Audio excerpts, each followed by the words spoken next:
আমি আজ 2 মাস পর জেল থেকে বের হচ্ছি। আসলে আমাকে জামিন করে বের করা হয়েছে। আমার বাবা শহরে অনেক বড় শিল্পপতি, তাই বেশি দিন জেলে থাকতে হয়নি। তাই আজ আমার জামিন হয়ে গেল। আমি জেলখানা থেকে বের হয়ে আনমনে হাঁটতে হাঁটতে বাসার দিকে হাঁটছি আর মাফির কথা ভাবছি। মেয়েটাকে আমি অনেক ভালোবাসতাম, কিন্তু মেয়েটা আমার ভালোবাসা কোনোদিনই বুঝলো না। খুব ভালোবাসতাম মাফিকে। মাফি দেখতে একদম ডানা কাটা পরীর মতো, যাকে দেখলে যে কোনো ছেলে ক্রাশ খেয়ে যাবে।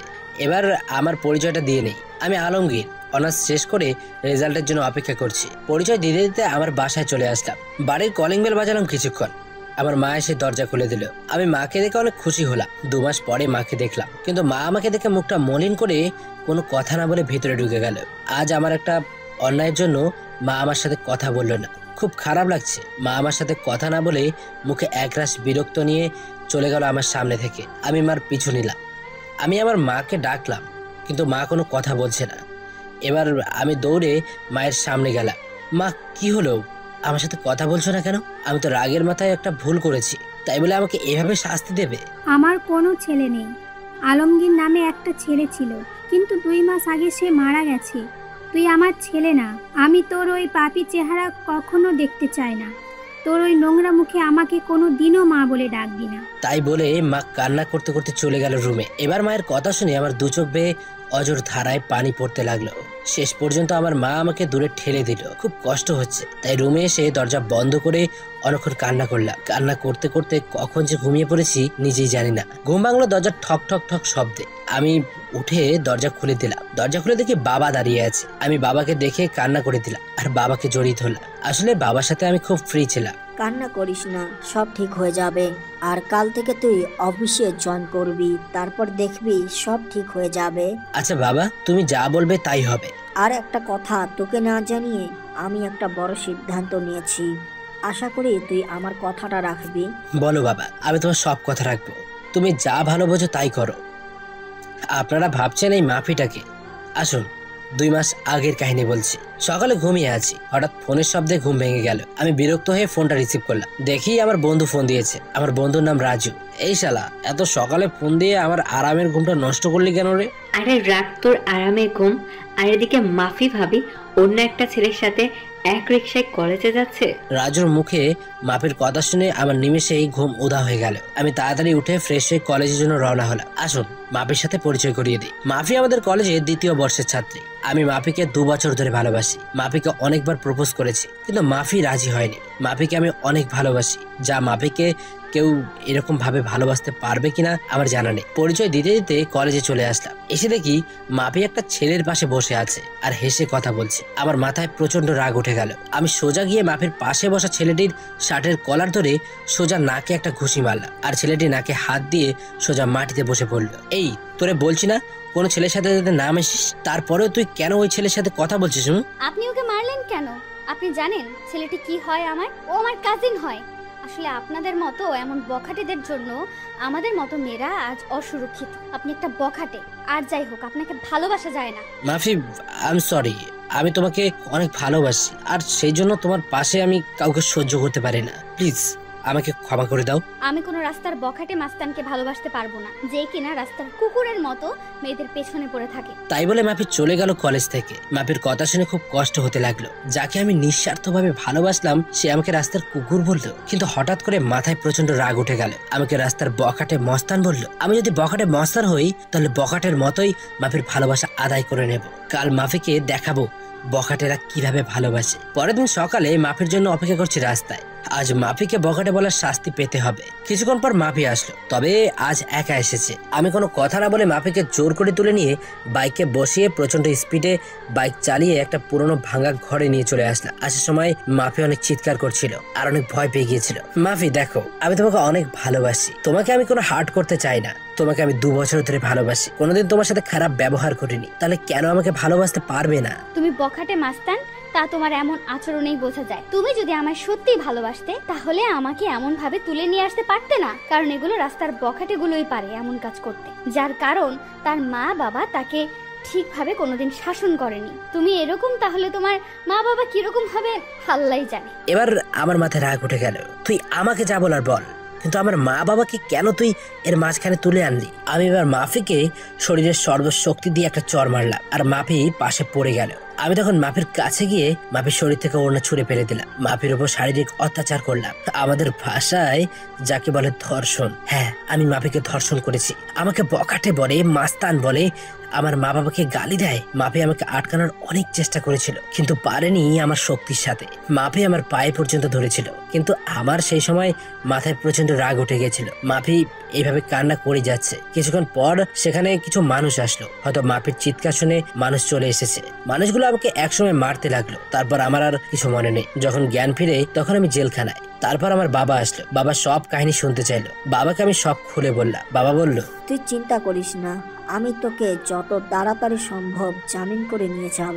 আমি জেলে থাকতে মাফির আর কোনো খোঁজ খবর পাইনি, এমনকি আমার মা আমাকে দেখতেও আসেনি। বাবা মাঝে মাঝে আসতো আমাকে দেখতে, আর তার 2 মাস পর জামিন হয়ে যায়। আর তারপরের কাহিনী সব আপনারা তো জানেনই। পরের দিন ঘুম থেকে উঠে ফ্রেশ হয়ে অফিস যাওয়ার জন্য প্রস্তুতি নিচ্ছি। সবকিছু গুছিয়ে নিচে এসে দেখি মা বাবা সবাই একসাথে নাস্তা করছে। আমি যে নাস্তা করার জন্য টেবিলে বসতে যাব, তখনই আমার মা নাস্তা রেখে উঠে চলে গেল।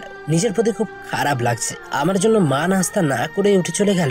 মা আমার সাথে কথা বলা বন্ধ করে দিয়েছে। তারপর আমিও নাস্তা না করে বাবার সাথে অফিসে চলে গেলাম। অফিসে এসে সবার সাথে পরিচয় হয়ে নিলাম। দিনটা খুব ভালো কাটলো। হঠাৎ করে বাবা আমার ডেস্কে আসলো। আগামী শুক্রবার তোর বিয়ে, প্রস্তুতি নিয়ে রাখিস। দেখতে দেখতে শুক্রবার চলে আসলো। কোনো আয়োজন বাদেই বিয়ে হয়ে গেল। শুধু 2 পরিবারের মানুষ ছিল, আর কেউ ছিল না। আমি এখন বাসর ঘরের সামনে দাঁড়িয়ে আর ভাবছি মাফির সামনে কোন মুখ নিয়ে যাব। মাফি কোনোদিনও মেনে নিতে পারবে আমাকে? তারপর 3 টাকার সাহস নিয়ে রুমে ঢুকে বললাম। মাফিকে বিয়ে করার ব্যাপারে কোনো আপত্তি ছিল না, কারণ মাফিকে আমি ভালোবাসতাম। আর আমার রাগের কারণে মাফির জীবনটা নষ্ট হয়ে গেল। রুমে ঢুকে দেখি মাফি বসে বসে কান্না করছে। আমি মাফির পাশে বসতে যাব, তখনই আমাকে এক ঝটকায় সরিয়ে দিয়ে বলল, তুই আমার পাশে আসবি না। তোর জন্য আমার জীবন নষ্ট হয়ে গেছে, তোর জন্য আমার মা বাবার সম্মান নষ্ট হয়ে গেছে। তোকে আমি কোনোদিন ক্ষমা করব না, আর তোকে স্বামী হিসেবে কোনোদিন মানবো না। তুই কোনোদিন আমার কাছে স্বামীর অধিকার দেখাতে আসবি না। মাফি, আমি তোমাকে এর আগেও ভালোবাসতাম, আর এর পরেও ভালোবাসবো। সেদিন রাগের মাথায় ওসব কাজ করেছি। প্লিজ আমাকে মাফ করে দাও। আমার ঘুম আসছে, ঘুমাবো। আর রাস্তার বখাটে মাস্তানদের সাথে আমি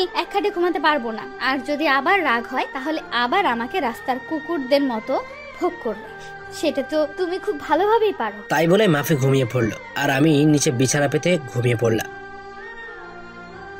মাফি আমাকে কোনোদিন মেনে নেবে না, সেটা আমি জানতাম, কিন্তু মাফি কেন বোঝে না যে আমি মাফিকে অনেক ভালোবাসি। মাফি বিছানায় শুয়ে পড়লো, আর আমি নিচে একটা চাদর আর বালিশ নিয়ে শুয়ে পড়লাম। সকালে ঘুম থেকে উঠে দেখি মাফি এখনো শুয়ে আছে, কিন্তু মাফি অনেক চেঞ্জ হয়ে গেছে। আগে মেয়েটা অনেক সুন্দর ছিল, এই 2 মাসে মাফি অনেক শুকিয়ে গেছে। মনে হয় নিজের শরীরের যত্ন নেয় না। মাফি নড়াচড়া করছে, মনে হয় ঘুম থেকে এখনই উঠে পড়বে। তাই আমি তাড়াতাড়ি বাথরুমে ঢুকে পড়লাম ফ্রেশ হতে। ফ্রেশ হয়ে বাইরে বেরিয়ে দেখি মাফি হাঁটু ভাঁজ করে বিছানার উপর মাথা নিচু করে বসে আছে। কি হয়েছে মাফি, তুমি এমন ভাবে বসে আছো কেন? ফ্রেশ হবে না? এবার মাফি মাথা তুললো, দেখি মাফি কান্না করছে। মুহূর্তের মধ্যে মনটা খারাপ হয়ে গেল। আমি কান্না করি আর যাই করি, আপনাকে না দেখলেও চলবে। যে মানুষটা আমার সবকিছু শেষ করে দিয়েছে, আমার স্বপ্ন, আশা, ইজ্জত, যে মানুষটা নিমেষে সব শেষ করে দিয়েছে, তার সাথে আমার একই রুমে থাকতে ইচ্ছে করে না। কতটা ঘৃণা করি আপনাকে জানেন আপনি? আপনাকে দেখলে আমার মনে হয় যে নিজেকে শেষ করে দেই। আর আজ পরিস্থিতির কারণে আপনি আমার স্বামী, তাই আমি আমার মতো থাকবো আর আপনি আপনার মতো। আর যদি রাস্তার কুকুরদের মতো যদি আবার আমাকে ভোগ করতে চান, তাহলে করতে পারেন, কারণ বিয়ের আগে আপনি একটা মেয়ের বেঁচে থাকার সম্বলকে চিনিয়ে দিয়েছেন। তাই আপনাকে আমি ঘৃণা করি, আর সারা জীবন ঘৃণা করে যাব। আমি কোনো কথা না বলে সোজা বাইরে চলে আসলাম। কিছুক্ষণ হেঁটে বাসায় আসলাম, আর ভাবতে লাগলাম মাফিকে কোনোদিন ইচ্ছার বিরুদ্ধে স্পর্শ করবে না। মেয়েটাকে এই 2 মাসে অনেক অপমান সহ্য করতে হয়েছে, তাই মাফি যেন সুখী থাকে, তাই তাকে তার মতো থাকতে দেব। বাসায় এসে দেখি মা আর মাফি রুমে রান্না করছে। মা আর মাফি তারা দুজনে হেসে হেসে কথা বলছে। মনটা ভালো হয়ে গেল যে মাফি মাকে আপন করে নিয়েছে। আমি সোজা রুমে চলে আসলাম, এসে গুছিয়ে নিলাম অফিসে যেতে হবে। ব্যাগ নিয়ে নিচে এসে দেখি মা আর মাফি একসাথে বসে নাস্তা করছে। আমি একটু না অনেকটা অবাক হলাম, কারণ মা আমাকে ছাড়া কোনোদিনও নাস্তা করেনি। খুব কষ্ট হতে লাগলো। দেখলাম আমার নাস্তাটা টেবিলের একপাশে রাখা আছে। আমি একবার মাফি আর একবার মায়ের দিকে তাকালাম, দেখি তারা মাথা নিচু করে নাস্তা করছে। আমার ভীষণ রাগ হতে লাগলো, কারণ তারা আমাকে একবারও ডাকলো না নাস্তা করতে। তাই আমি নাস্তা না করেই অফিসে চলে গেলাম। গিয়ে আব্বুর সাথে সবকিছু দেখাশোনা করতে লাগলাম। আমি এখন আর বন্ধুদের সাথে তেমন বেড়াই না। দুপুরে লাঞ্চ টাইমে আমি আর বাবা গাড়িতে করে বাসায় আসলাম দুপুরের খাবার খেতে।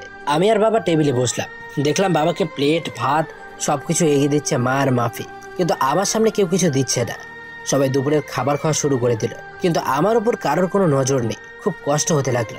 যে মা আমাকে খাবার না দিয়ে কোনোদিনও খায়নি, আর আজ এটা কি হলো। খুব হাসি পাচ্ছে আর বুকের মধ্যে চিনচিন করে ব্যথা করছে। তখন বাবা আমার দিকে একটা প্লেট এগিয়ে দিল আর কিছু ভাত দিল। আমি না খেয়ে উঠে পড়লাম আর বাইরে চলে আসলাম। এখন আর অফিসে যাব না, তাই বাইরে গিয়ে কিছু খেয়ে এক প্যাকেট সিগারেট কিনলাম আর চলে আসলাম আমাদের পুরানো আড্ডাখানায়। সেখানে রাত 10টা পর্যন্ত আড্ডা দিয়ে বাড়ির দিকে রওনা দিলাম। রাস্তায় একটা ফুচকার দোকান দেখলাম। আগে মাফি ফুচকা খুব পছন্দ করতো, তাই মাফির জন্য ফুচকা কিছু কিনে নিলাম। তারপর বাসায় চলে আসলাম। রুমে এসে দেখি মাফি টিভি দেখছে। আমি মাফির দিকে প্যাকেটটা বাড়িয়ে দিলাম। মাফি একবার প্যাকেটের দিকে তাকিয়ে আবার টিভি দেখায় মনোযোগ দিল। কি হলো ধরো, তুমি তো আগে প্রচুর ফুচকা খেতে, নাও তোমার জন্য নিয়ে আসলাম। আপনাকে বলেছি না আমার বিষয়ে আপনার কোনো অধিকার ফলাতে চেষ্টা করবেন না। আর আপনি কি ভাবছেন আপনার হাতের জিনিস আমি খাবো? ভাবলেন কিভাবে? আপনার এই নোংরা হাতে আমি কোনোদিন বিষ পর্যন্ত খাবো না। যে একটা মেয়ের সম্মান দিতে পারে না, তার হাতের জিনিস খেলে আমার পাপ হবে। যত সব রাস্তার কুত্তা বখাটে মাস্তান। আর আপনাকে গালি দিলাম, এখন তো আর জোর করে কোনো মেয়েকে ধর্ষণ করতে হবে না, আর সে চাইলেই আর আটকাতে পারবে না। আমি আর কোনো কথা বললাম না। প্যাকেটটা টেবিলের ওপর রেখে আমি ফ্রেশ হতে চলে গেলাম। ফ্রেশ হয়ে এসে দেখি মাফি ঘুমিয়ে পড়েছে। আমি কিছুক্ষণ মাফির দিকে তাকিয়ে শুয়ে পড়লাম, কারণ মাফি যতই আমাকে গালাগালি দিই, এসবের জন্য দায়ী তো আমি, আর আমি মাফিকে অনেক ভালোবাসি। এভাবে কিছুদিন চলে গেল। এই কয়দিন মা আমার সাথে একবারও কথা বলেনি, আর মাফি কথা বললেই গালাগালি দিত আর অবহেলা করতো। আমি আর সহ্য করতে পারছি না আপনজনের অবহেলাগুলো। আমি এই কয়েকদিন বাড়িতে খাবার খাইনি, কিন্তু কেউ একবারও জিজ্ঞেস করেনি কিছু খেয়েছি কিনা। আজ অফিসে বসে কাজ করছি, আর তখনই বাবা এসে বলল মাফির নাকি হঠাৎ করে শরীর খারাপ হয়েছে, মাথা ঘুরে পড়ে গেছে। আমি আর বাবা তাড়াতাড়ি করে গাড়ি নিয়ে বাসায় চলে আসলাম। মাফির বিছানায় শুয়ে আছে আর মা মাফির মাথায় হাত বুলিয়ে দিচ্ছে। আমি আসা মাত্রই মা রুম থেকে চলে গেল। আমি গিয়ে মাফির পাশে বসলাম, আর মাফি একটু দূরে সরে গেল। কি হয়েছে? বাবা বলল তোমার শরীর নাকি খারাপ। কি হলো বলো, কি হয়েছে? বড় সমস্যা হলে ডাক্তারের কাছে নিয়ে যাব। আমি মা হতে চলেছি। কি? আমি বাবা হতে চলেছি? এ তো খুশির সংবাদ। আর তুমি এমন মনমরা হয়ে বলছো কেন? তুমি জানো আমি কতটা খুশি হয়েছি। আমি অ্যাবর্শন করব। মানে ঠিক বুঝলাম না। আমি এই বাচ্চা চাই না, আমি অ্যাবর্শন করব। কি বলছো এসব? বাচ্চা অ্যাবর্শন করবে মানে? পাগল হলে নাকি তুমি? আমি কিছুতেই হতে দেব না। আমার বাচ্চা আমি নষ্ট করতে দেব না। আমার পেটে আমি কোনো বখাটে মাস্তান ধর্ষণকারীর বাচ্চা রাখতে পারবো না। আমার পেটে কোনো অমানুষের বাচ্চা রাখতে দেব না। তাই আমি ডিসিশন নিয়েছি আমি অ্যাবর্শন করব।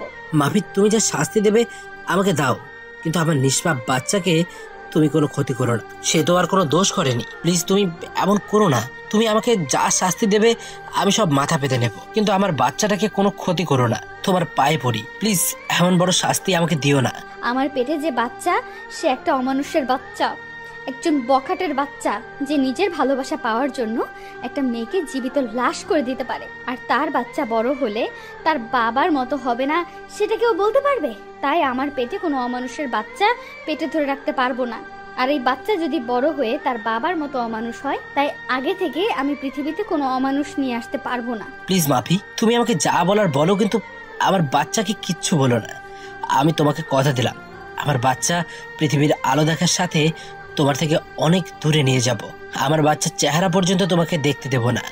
তার আগেই আমি সবকিছু ছেড়ে চলে যাব। আমার কান্না দেখে মাফির হয়তো কিছুটা মায়া হলো, তাই সে আর কিছু বলল না। আমার সামনে থেকে উঠে চলে গেল। আমি ওখানে বসে বসে ভাবছি, নিজের সন্তানকে কেউ কোনোদিনও এভাবে বলে আমার কোনোদিনও জানা ছিল না। মাপির সাথে না হয় আমি একটা অন্যায় করেছি, কিন্তু সে তো আমার বউ হয়। আমি তো মাপিকে বউয়ের মর্যাদা দিয়েছি, তাহলে কেন মাপি আমার সাথে এমন করছে? মাপিকে তো আমি অনেক ভালোবাসি, মাপি কেন বোঝে না? আমি বাইরে চলে আসলাম, আর এক প্যাকেট সিগারেট নিলাম, নিয়ে ছাদে চলে আসলাম, আর মনের সব দুঃখ ধোয়ার সাথে উড়িয়ে দিচ্ছি। আমার সন্তান জন্ম নেওয়ার সাথে সাথে আমি সবার থেকে ওকে দূরে নিয়ে চলে যাব। কেউ যেন তাকে অমানুষের বাচ্চা না বলতে পারে। মাপি তো আমার সন্তানকে কোনোদিনও মেনে নেবে না, তাই সবার বোঝার আগে আমি আমার সন্তানকে নিয়ে অনেক দূরে চলে যাব। চাইলেও আর কেউ খুঁজে পাবে না। সিগারেট শেষ করে নিচে আসলাম। এসে দেখি সবাই একসাথে বসে রাতে খাবার খাচ্ছে। আমার মনটা আবার খারাপ হয়ে গেল। আজকেও আমাকে না ডেকে সবাই একসাথে খাওয়া শুরু করে দিয়েছে। আমি আমার রুমের দিকে যাচ্ছিলাম, তখন বাবা আমাকে ডাকলো খাবার খেতে। আমার ক্ষুধা নেই বলে রুমে চলে আসলাম। আমার মার কাছে আমি এতটাই ঘৃণার পাত্র হয়ে গেলাম যে আমার সাথে এই কয়টা দিন একটা কথাও বলেনি। আমি নিচে বিছানা পেতে শুয়ে পড়লাম। কখন যে ঘুমিয়ে পড়েছি ঠিক নেই। সকালে উঠে দেখি মাফি খাটের ওপর নেই, হয়তো নিচে গেছে। আমি উঠে ফ্রেশ হয়ে নাস্তা না করে অফিসে চলে আসলাম। বিকালে অফিস শেষে বাসায় আসার সময় মাফির জন্য কিছু জিনিস নিয়ে নিলাম, কিছু ফল আর মাদার হরলিক্স, আর যা যা লাগে মায়ের শরীরের উপকারের জন্য সব কিছু নিয়ে এসেছি। তখন অঝোর ঝাড়ায় বৃষ্টি পড়তে লাগলো। আজ খুব বৃষ্টিতে ভিজতে ইচ্ছে করছে, অনেকদিন বৃষ্টিতে গোসল করিনি। আমার আবার বৃষ্টিতে ভিজলে জ্বর ঠান্ডা লাগে। আমি কোনো কিছু না ভেবে এইভাবে হেঁটে চলেছি। বাসায় এসে কলিং বেল বাজালাম, দেখি আব্বু দরজা খুলে দিয়েছে। কিরে, তুই বৃষ্টিতে কেন ভিজেছিস? তোর জ্বর আসবে। কিছু হবে না, অনেকদিন পর বৃষ্টিতে ভিজেছি, তাই ভালো লাগছে। আমার রুমে চলে আসলাম। এসে দেখি মাফি জানালার গ্রিল ধরে এক মনে বাইরে তাকিয়ে আছে। আমি মাফিকে ডাকলাম, মাফি আমার দিকে তাকালো। আমি মাফির হাতে ফল আর হরলিক্সের প্যাকেটে দিতে যাব, তখন মাফি চিৎকার করে রেগে বলল, আপনাকে এসব আনতে বলেছে কে? এসব ঢং করার কোনো দরকার নেই। আমার জীবনটা শেষ করে এখন নাটক করতে আসছেন। যত সব ঢং দেখলে বাঁচি না। আর আপনি ভাবলেন কি করে একটা অমানুষের হাতের জিনিস আমি খাবো? যদি সারা জীবন না খেয়েও থাকি তবু আপনার মতো একটা অমানুষের জিনিস খাবো না। মাফি, আমি এসব কিছু আনতে চাইনি, শুধু আমাদের বাচ্চাটার জন্য নিয়ে এসেছি। তুমি আমাকে যা শাস্তি দেবার দাও, আমাদের বাচ্চাটাকে কোনো শাস্তি দিও না। তুমি এগুলো আমার বাচ্চার জন্য নিয়মিত খাও। আমাদের বাচ্চা মানে শুধু আপনার বাচ্চা, আমার কোনো বাচ্চা নেই। তাও আবার আপনার মতো একটা জানোয়ারের বাচ্চা নেব আমি? কোনোদিন সম্ভব না। আচ্ছা, আমার বাচ্চার মা বলে তোমাকে আমি কোনোদিনই পরিচয় দেব না। তুমি নিশ্চিন্তে থাকতে পারো, শুধু আমার বাচ্চাটার জন্য এইগুলো নাও। এবার মাফি রাগি মুখে আমার হাত থেকে প্যাকেট নিয়ে অন্য রুমে চলে গেল, আর আমি ফ্রেশ হতে চলে গেলাম। ফ্রেশ হয়ে এসে দেখি মাফি বিছানায় শুয়ে পড়েছে। আমি ফ্লোরে বিছানা পেতে শুয়ে পড়লাম। মাঝরাতে আমার শরীরে কাঁপুনি দিয়ে জ্বর আসলো। আমি একটা চাদর নিয়ে শুয়ে পড়লাম। যখন ঘুম ভাঙলো তখন দেখি বেলা 12টা বেজে গেছে, আর আমার পাশে বাবা বসে আছে আর মাথায় পানি দিচ্ছে। তাহলে সারা রাত আমার শরীরে জ্বর ছিল, কিন্তু মাফির তো জানার কথা যে আমার জ্বর এসেছে। হয়তো মাফি আমার উপর ঘৃণা করে আমার শরীরে হয়তো স্পর্শ করেনি। বাবা, তুমি এখানে? মাফি, মা কোথায়? সকালে অফিসে গিয়ে দেখি তুই আসিসনি, আবার ফোনও বন্ধ। তাই আমি বাড়িতে এসে দেখি তোর জ্বরে শরীরে কাঁপুনি দিয়ে উঠেছে, তাই আমি মাথায় পানি দিয়ে দিচ্ছি। আসলে বাবা সব জানে যে মাফি আর মা আমার সাথে কথা বলে না, তাই হয়তো বাবা আমার খোঁজ খবর নিচ্ছে। আমার চোখ দিয়ে কয়েক ফোঁটা পানি বের হয়ে গেল। আমার জন্য মায়ের একটুও মায়া হলো না। আর মাফিকে তো আমি নিজের থেকেও ভালোবাসি, তাহলে মাফি অন্তত একটু দেখতো যে আমি মারা গেছি না বেঁচে আছি। বাবা, কিছু খাবার নিয়ে আসবে? রাত থেকে কিছু খাওয়া হয়নি।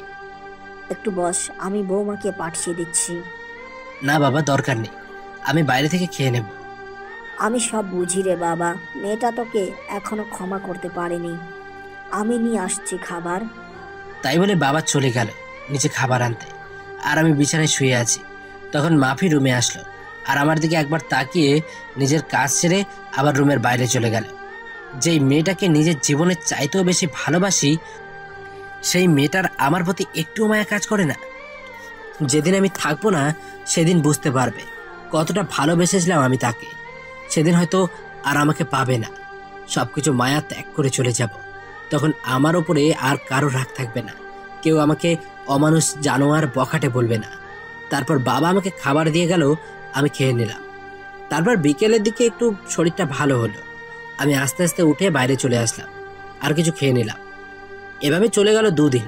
এই 2 দিন আমার শরীরে হালকা জ্বর ছিল, কিন্তু মা, মাফি কেউ আমাকে দেখেনি, সবাই অবহেলা করেছে।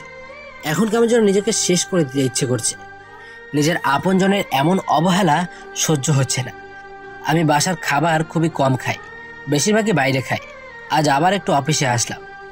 এসে কিছু কাজ করে বাসায় আসার সময় মাফির জন্য কিছু জিনিস কিনলাম, যাতে আমার বাবুটা মাফির ভেতরে সুস্থ থাকে। মা আমার সাথে একদম কথা বলা বন্ধ করে দিয়েছে। আমি আগ বাড়িয়ে কথা বলতে গেলেও মা কথা বলে না। আর মাফি আমার সাথে যখনই কথা বলতে আসে তখনই রাগ দেখায় আর গালাগালি করে। এভাবে চলে গেল 7 মাস। এখন মাফি একটু একটু করে নিজের শরীরের উপর যত্ন নেওয়া শুরু করেছে। হয়তো নিজের সন্তান, তাই একটু মায়া হচ্ছে। এখন মাফির যা যা প্রয়োজন সব বাবাকে বলে। আর বাবা আমাকে বলে আমি সেগুলো নিয়ে আসি। মাঝে মাঝে দেখি মাফি নিজের পেটে আলতো করে হাত বোলায় আর নিজে নিজে কথা বলে, খুব আস্তে আস্তে কথা বলে, মানে নিজের সন্তানের সাথে কথা বলে। এসব দেখে খুব ভালো লাগে যে মাফি তার পেটের সন্তানকে একটু একটু করে ভালোবাসতে শিখেছে। হাজার হলেও সে মা। আর মাফি আগে সবসময় মনমোড়া আর উদাস হয়ে থাকতো, এখন আর আগের মতো থাকে না। আবার আগের মতো স্বভাবটা ফিরে আসছে। আর এখন কেন আর চোখে তাকায়, তবে মাঝে মাঝে আমি সেগুলো দেখেও না দেখার ভান করে থাকি। হয়তো নিজের বাচ্চার সাথে সাথে আমার ওপরও একটু একটু করে মায়া জন্মাতে শুরু করেছে। কিন্তু সেদিক থেকে আমার কোনো ইচ্ছেই নেই। আমি সারাদিন আমার মতো থাকি আর মাফি মাফির মতো। আজ মাঝরাতে হঠাৎ করে ঘুম ভেঙে গেল। উঠে দেখি মাফি ঘুমিয়ে আছে আর একটা হাত মাফির পেটের ওপর। হয়তো বাচ্চাকে আদর করতে করতে ঘুমিয়ে পড়েছে। আমি এবার উঠে মাফির পাশে গিয়ে বসলাম আর আমার হাতটা মাফির পেটে আলতো করে রাখলাম। খুব ভালো লাগছে। আমার ছোট বাবুটা মাফির মধ্যে আস্তে আস্তে বড় হচ্ছে। আমি আস্তে আস্তে মাথাটা নিচু করে মাফির পেটে চুমু খেতে যাব, তখন মাফির ঘুম ভেঙে যায়। আর মাফির পেটে আমার হাত দেখে, মুখটা মাফির পেটের কাছে দেখে মাফির চোখ রাগে ভরে গেল। আর মাফি আমাকে আমার পাওনাটা বুঝিয়ে দিল। ঠাস ঠাস করে দূরে চড় মারল আর আমাকে ধাক্কা দিয়ে দূরে সরিয়ে দিল। আমি গালে হাত দিয়ে মাফির দিকে এক দৃষ্টিতে তাকিয়ে আছি আর মাফির চোখ দিয়ে যেন আগুন বের হচ্ছে। কুত্তা, তুই আমার কাছে কেন এসেছিস? আমার জীবনটা নষ্ট করে তোর শান্তি হয়নি? ছোট লোক একটা, তোর কোনো মনুষ্যত্ববোধ নাই। তুই দেখছিস আমার পেটে 7 মাসের বাচ্চা, তারপরও তুই কিভাবে আমার কাছে আসছিস? হ্যাঁ, তোর মতো জানোয়ারকে আমার আর বিশ্বাস নেই। ছি ছি ছি ছি, মনে হচ্ছে আমি এখনই এই পৃথিবী ছেড়ে চলে যাই, সবকিছু ছেড়ে। প্লিজ মাফি, তুমি আমাকে বিশ্বাস করো, আমার কোনো খারাপ উদ্দেশ্য ছিল না। আমি আমার সন্তানকে একটু স্পর্শ করতে চেয়েছিলাম। তুমি বিশ্বাস করো, আমার কোনো খারাপ উদ্দেশ্য ছিল না। বিশ্বাস করব তোকে? তুই ভাবলি কি করে? তোর মতো একটা ছোট লোক জানোয়ার রাস্তার কুকুরকে বিশ্বাস করব? আমার ভাবতেও ঘৃণা হচ্ছে যে একটা 7 মাস গর্ভবতীর মায়ের কাছে তোর আসতে একটু বিবেকে বাঁধলো না। আজ থেকে তুই আর এই রুমে থাকতে পারবি না। তোকে আস্তে আস্তে মেনে নিতে চেয়েছিলাম, কিন্তু তুই কোনোদিন ভালো হবি না। আসলে রাস্তার কুকুর কোনোদিন ভালো হয় না। আমি আর কিছু না বলে বাইরে চলে আসলাম। এসে ছাদে চলে আসলাম। খুব কষ্ট হচ্ছে আমার। মাফি আবার আমাকে ভুল বুঝলো।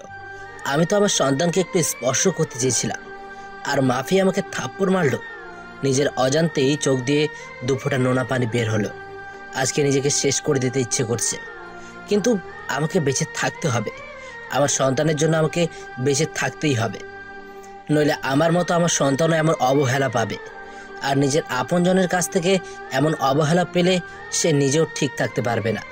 তাই আমি আমার সন্তানকে নিয়ে এই পরিবার, এই শহর থেকে অনেক দূরে চলে যাব। চাইলেও কেউ আমাদের খুঁজে পাবে না। সারা রাত এভাবে ছাদেই কাটিয়ে দিলাম। মাফির কথা ভাবতে ভাবতে কখন যে সকাল হয়ে গেছে ঠিক খেয়ালই করিনি। সকালে নিচে চলে আসলাম।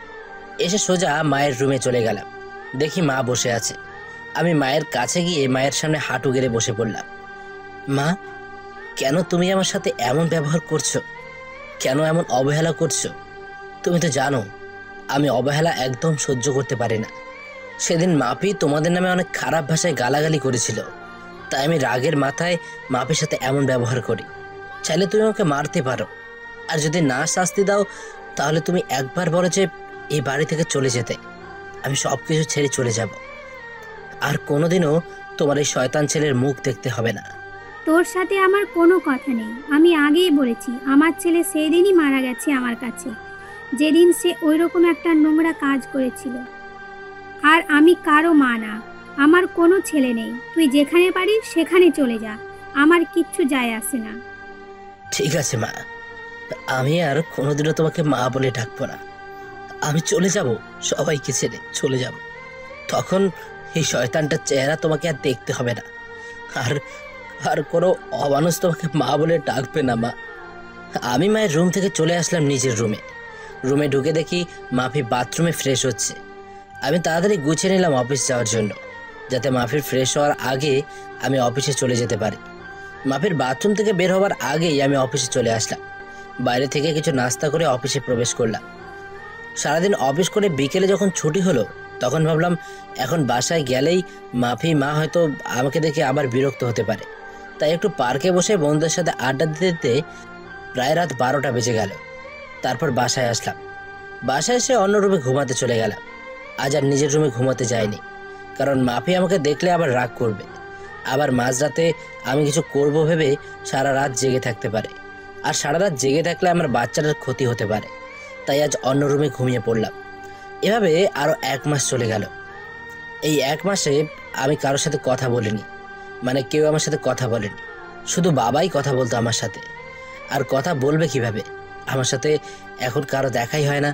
খুব সকালে উঠে অফিসে চলে যাই আর ফিরি অনেক রাতে, তাই কারোর সাথে দেখা হয় না। আর যদিও ভুল করে মা অথবা মাপির সামনে চলে আসি, তখন আমি মাথা নিচু করে চলে যাই। আর এই 1 মাস আমি কোনোদিনও বাসার কোনো খাবার খাইনি, হয়তো আমার জন্য রান্না করা বন্ধ করে দিয়েছে। একদিন সকালে আমার ঘুম থেকে উঠতে দেরি হয়ে গেছে, তাই আজ আর সকালে বাসা থেকে বের হতে পারিনি। তাড়াতাড়ি ঘুম থেকে উঠে ফ্রেশ হয়ে অফিস যাওয়ার জন্য তৈরি হচ্ছিলাম। যেই রুম থেকে বের হব তখন দেখি মাফি আমার রুমের দরজার সামনে দাঁড়িয়ে আছে। আমি মাফিকে এক সাইডে করে চলে আসতে যাব, তখন দেখি মাফি আমাকে কি বলতে চাইলো। আমি শুনেও না শোনার ভান করে চলে আসলাম। হয়তো বলতে চেয়েছিল কিছু ফল আর কিছু হেলদি খাবার কিনে আনার জন্য। তাছাড়া মাফি আমার সাথে কেনই বা কথা বলবে? তাই আমি অফিসে চলে আসলাম। সারাদিন অফিস করে অফিস শেষে ফলের দোকানে গিয়ে অনেক ফল, মাদার হরলিক্স সব কিছু কিনলাম। কিনে বাবার কাছে গেলাম। বাবার কাছে ফলের প্যাকেটটা দিয়ে বললাম এগুলো মাফিকে দিতে। বাবা কিছুক্ষণ আমার দিকে তাকিয়ে রইল। বাবা সব কিছু জানে যে মা আর মাফি আমার সাথে কথা বলে না, কিন্তু বাবা কিছু বলতে পারে না, কারণ দোষটা তো আমারই ছিল। তারপর অফিস শেষ করে রাত 11:30টায় বাসায় আসলাম। দেখি সব রুমের লাইট অফ, মানে সবাই ঘুমিয়ে পড়েছে। আমি আমার রুমে ঢুকে কাপড় চেঞ্জ করে ফ্রেশ হতে চলে গেলাম বাথরুমে। ফ্রেশ হয়ে এসে দেখি মাফি আমার রুমে খাটের উপরে বসে আছে। আমি মাফিকে দেখে কিছুটা ভয় পেলাম। মাফি, তুমি এখানে কেন? সমস্যা হয়েছে? সমস্যা হলে আমাকে ডাকতে পারতে, তুমি কষ্ট করে কেন এলে? আমি এতদিন শুধু শুধু মানুষটাকে খারাপ ভেবেছি, কত গালাগালি দিয়েছি। সেই মানুষটা আমার সাথে কোনোদিন খারাপ কথা বলেনি, এমনকি আমার উপর কোনোদিন রাগ পর্যন্ত করেনি। মাফি, কি ভাবছো তুমি? কোনো সমস্যা হয়েছে? আর আমি তো বাবার কাছে সবকিছু কিনে দিয়েছি। কোনো কিছু কিনতে ভুলে গেলে বলো, আমি কাল সকালে ড্রাইভারকে দিয়ে পাঠিয়ে দেবো। আমার ডাকে ভাবনার জগৎ থেকে ফিরে আসলো। না, কিছু হয়নি, সবকিছু ঠিক আছে। আপনি রাতে কিছু খেয়েছেন? মনে হয় কিছু খাননি, চলেন আপনাকে খাবার দিই। আমি মাফির কথা শুনে মনে হলো আকাশ থেকে পড়লাম। মাফি আমাকে খাবার জন্য বলছে, খুব অবাক হলাম। আমার খাওয়া নিয়ে কারো চিন্তা করতে হবে না। আর তুমি এত রাত পর্যন্ত জেগে আছো কেন? শরীর খারাপ করবে, যাও ঘুমিয়ে পড়ো। আর এতদিন যখন কেউ আমাকে খাবার খেতে ডাকেনি, আর এখন না ডাকলে চলবে। তুমি যাও ঘুমিয়ে পড়ো। বেশি রাত জাগলে আমার সন্তানের আবার ক্ষতি হতে পারে, আর আমি চাই না আমার জন্য আমার সন্তানের কোনো ক্ষতি হোক। আসলে সেদিন রাতে আপনাকে ওভাবে দেখে খুব ভয় আর রাগ উঠে গিয়েছিল, তাই আপনার সাথে সেদিন খারাপ ব্যবহার করেছিলাম। এখন আর ওগুলো নিয়ে আমি আর ভাবি না, সবকিছু অভ্যাস হয়ে গেছে, এখন আর মন খারাপ হয় না। তাই বলে আমি চাদর টেনে শুয়ে পড়লাম। আর মাফি মুখটা মলিন করে চলে গেল। আর আমি ভাবতে লাগলাম, মাফি এতদিন পরে আমার সাথে কথা বলল, খুব ভাল লাগছে। মাফি তাহলে আমাকে ফিল করতে শুরু করেছে। কিন্তু আগেকার কথা মনে পড়তেই সবকিছু অন্ধকার হয়ে গেল। মাফির বলা সেই পুরনো কথাগুলো মনে পড়তেই আবার মনটা বিষণ্ণতায় ছেয়ে গেল। আমি তো মাকে কথা দিয়েছি যে সব কিছু ছেড়ে অনেক দূরে চলে যাব, আর মা আমাকে যখন তার ছেলে বলেই মানে না, তখন এখানে আমি থাকবোই বা কেন? তাই সবকিছু মাথা থেকে ঝেড়ে ঘুমিয়ে পড়লাম। সকালে ঘুম থেকে উঠে ফ্রেশ হয়ে অফিসের জন্য রওনা হব, তখন আবার মাফি আমার রুমে আসলো। আমি সেদিকে কোনো খেয়াল না করে বললাম, এত সকালে ঘুম থেকে উঠেছো কেন? যাও গিয়ে শুয়ে পড়ো, আর কিছু লাগলে বলতে পারো, বাবার কাছে কিনে পাঠিয়ে দেব। না মানে আপনি প্রতিদিন খুব সকালে অফিসে চলে যান কেন, তাই জানতে আসলাম। আর সকালের নাস্তাটুকু করেন না? বাবা তো যায় সকাল 9টার সময়, তাহলে আপনি এত সকাল সকাল যাচ্ছেন কেন? আমি তোমায় বলেছি না, আমার খাবার নিয়ে কাউকে চিন্তা করতে হবে না। এই 1 বছর যেভাবে খেয়ে এসেছি, ঠিক এভাবেই সারা জীবন খাবার খেতে পারবো। আর এত সকালে অফিস যাই কেন, সেটা তুমি ভালো করেই জানো। তোমাকে আর বলার প্রয়োজন মনে করি না। তুমি তো বলেছিলে যে আমার এই চেহারা যেন তোমাকে আর না দেখায়, তাই যতটা সম্ভব চেষ্টা করি না দেখানোর। আবার দেখি মাফি মাথা নিচু করে বসে আছে। হয়তো এমন কথা মাফি আমার কাছ থেকে আশা করেনি। আমি আর এক মুহূর্ত না দাঁড়িয়ে চলে আসলাম বাইরে। নিচে এসে দেখি টেবিলে সব নাস্তা রাখা হয়েছে। হিয়াত মাফি আমার জন্য তৈরি করেছিল। আমি রেস্টুরেন্ট থেকে কিছু নাস্তা করে অফিসে প্রবেশ করলাম। অফিসে কাজ করতে করতে দুপুরের খাবারের সময় হয়ে গেল। সবাই লাঞ্চ করতে চলে গেছে, এমনকি বাবাও চলে গেছে বাসায় লাঞ্চ করতে। আর আমি নিচের ডেস্কে বসে আছি। তখনই আমার ফোনটা বেজে উঠল। আমি রিসিভ করলাম। একটা আননোন নম্বর থেকে ফোন এসেছে। কোনো কাজ নেই তাই ফোনটা রিসিভ করলাম। হ্যালো, আসসালামু আলাইকুম। ওয়ালাইকুম আসসালাম। কে বলছেন আপনি? আমি মাফি বলছি। আপনি দুপুরের লাঞ্চ করতে বাসায় আসছেন না? আসলে মাফি আমাকে এই প্রথম ফোন দিলে তো, তাই নাম্বার আর কণ্ঠ চিনতে পারেনি। আর তার থেকে বেশি অবাক হলাম যে মাফি আমাকে ফোন করে লাঞ্চ করার জন্য বলেছে। আমি বাইরে থেকে লাঞ্চ করে নিয়েছি। আর আমি লাঞ্চ করেছি কি না করেছি তা কেউ না ভাবলেও খুশি হতাম। এতদিন যখন কেউ কোনো খোঁজখবর রাখেনি, তাই এখন খোঁজখবর না রাখলে আমি না খেয়ে মরবো না। তাই বলে আমি ফোন রেখে দিলাম।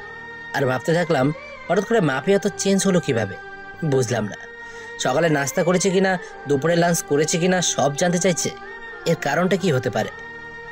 হয়তো আমার ওপর হালকা করুণা হচ্ছে, কিন্তু আমি কারো ওপর করুণা হতে চাই না। এতদিন কিভাবে ছিলাম তা একবারের জন্য কেউ খোঁজখবর নেয়নি। তাই এতদিন যখন খোঁজখবর নেয়নি, তখন এখন নেওয়ার কি দরকার? তারপর আমি উঠে গিয়ে বাইরে থেকে লাঞ্চ করে নিলাম। তারপর আবার অফিসে কাজে মনোযোগ দিলাম। অফিস শেষ হয়ে গেলে আমি বাইরে বের হয়ে আমার প্রতিদিনের কাজ করতে থাকলাম। মানে কিভাবে সময় অপচয় করে রাত 12টার পর বাসায় যাওয়া যায়। রাত 9টা বাজে। আমি বন্ধুদের সাথে সিগারেট টানছি আর আড্ডা দিচ্ছি। সে সময় আবার আমার ফোন বেজে উঠল। আমি ফোন হাতে নিয়ে দেখি মাফি ফোন দিয়েছে। আমি কেটে দিলাম। এভাবে বেশ কয়েকবার ফোন দেওয়ার পর আমি রিসিভ করলাম। হ্যালো, ফোন দিয়েছো কেন? আপনি বাসায় আসবেন না? দেরি আছে বাসায় যাওয়ার। না মানে আমার আর কোনো কিছু বলতে না দিয়ে ফোন কেটে দিলাম। তারপর আবার আড্ডাতে মনোযোগ দিলাম। তারপর 11টার সময় বাসায় আসলাম। এসে কাপড় চেঞ্জ করে ফ্রেশ হতে চলে গেলাম। ফ্রেশ হয়ে এসে আমার রুমের ব্যালকনিতে দাঁড়িয়ে সিগারেট টানছি আর পুরনো কথা ভাবছি। আপনি সিগারেট কেন খাচ্ছেন? জানেন না এসব খাইলে শরীর খারাপ হয়? আমি চমকে উঠলাম পেছনে তাকিয়ে। দেখি মাফি কথাগুলো বলল। আমি সিগারেট খেয়ে বেঁচে আছি, তাই সিগারেটের বিষয়ে আর কোনো কথা না বললে খুশি হব। প্লিজ ওটা ফেলে দিন। কাশি হচ্ছে আমার আর কষ্ট হচ্ছে, প্লিজ ফেলে দিন। দেখলাম মাফি এক হাত পেটে দিয়ে কাশতে লাগলো। আমার বুকের মধ্যে কেমন অজানা এক ব্যথা অনুভব করলাম, কারণ মাফিকে যে আমি এখনো অনেক ভালোবাসি। আর তার মধ্যেই গড়ে উঠেছে আমার বাবুটা। তাই সিগারেট ফেলে দিয়ে মাফির এক হাত ধরে বিছানার উপর বসালাম আর এক গ্লাস পানি এগিয়ে দিলাম। এত রাতে না ঘুমিয়ে এখানে কি করছো? আর আমার চেহারা দেখা তো তোমার পাপ। তুমি আমার রুমে এসেছো, আমাকে দেখছো, কথা বলছো, তোমার পাপ হবে। তুমি চলে যাও। আর হাতটা রুমে গিয়ে ডেটল দিয়ে ভালো করে পরিষ্কার করে নেবে, কারণ আমি তো একটা অমানুষ। আর একজন নোংরা মানুষ কাউকে স্পর্শ করলে তা ভালোভাবে ধুয়ে পরিষ্কার করে নেবে। মাফি আমার দিকে কেমন কান্না কান্না ভাবে তাকিয়ে আছে, মনে হয় এখনই কেঁদে দেবে। চোখে পানি জমা হচ্ছে। প্লিজ আমাকে আপনি ক্ষমা করে দিন। আপনার সাথে অনেক খারাপ ব্যবহার করেছি, অনেক অবহেলা করেছি। প্লিজ মাফ করে দাও। তুমি কেন মাপ চাইছো? তোমার কোনো দোষ নেই, সব দোষ তো আমার। কারণ আমি যে একটা জানোয়ার, রাস্তার কুকুর, অমানুষ। আর সবচেয়ে বড় অন্যায় করেছি তোমার জীবনটা নষ্ট করে। তুমি আমাকে মাফ করে দাও তোমার সুন্দর জীবনটা নষ্ট করার জন্য। হয়তো তুমি আমার থেকে ভালো কাউকে আশা করছিলে, কিন্তু তোমার জীবনে আমার মতো এতটা অমানুষ আসবে এটা তুমি হয়তো আশাও করনি। যা হবার হয়ে গেছে, তুমি এখন ঘুমিয়ে পড়ো। আর তোমার জীবন আগের মতো সুন্দর করে দেওয়ার দায়িত্ব আমার। তুমি আবার আগের মতো চলাফেরা করবে। শুধু আমার বাবুটা বাইরে আসতে দাও, তোমাকে চিরদিনের জন্য সুখী করে দেব। যাও, এখন অনেক রাত হয়ে গেছে। বেশি রাত জাগলে শরীর খারাপ করবে, তাই ঘুমিয়ে পড়ো। আমি মাফির দিকে তাকিয়ে দেখি মাফি কান্না করছে। হয়তো ওর আর বলার কিছুই নেই, কারণ এই কথাগুলো মাফি একদিন আমাকে বলেছিল। তারপর আমি আর একটা সিগারেট ধরিয়ে ব্যালকনিতে চলে আসলাম। আর মাফি কান্না করতে করতে চলে গেল নিজের রুমে। পরের দিন আবার একই সময় বের হয়ে গেলাম অফিসের জন্য। লাঞ্চের সময় আবার মাফি ফোন দিয়ে বলল যে বাবার সাথে যেন আমিও লাঞ্চে বাসায় আসি, কিন্তু আমি যাইনি, কারণ আমাকে দেখলে মা আবার বিরক্ত হতে পারে। আর আমি চাই না আমার জন্য মা না খেয়ে থাকুক, তাই আমি আর যাইনি। কিছুক্ষণ পর মাফি আবার ফোন করলো। কি ব্যাপার, আপনাকে না বাবার সাথে বাসায় আসতে বললাম, আপনি কেন আসলেন না? আমি দুপুরে এখন খাই না, না খাওয়ার অভ্যেস হয়ে গেছে।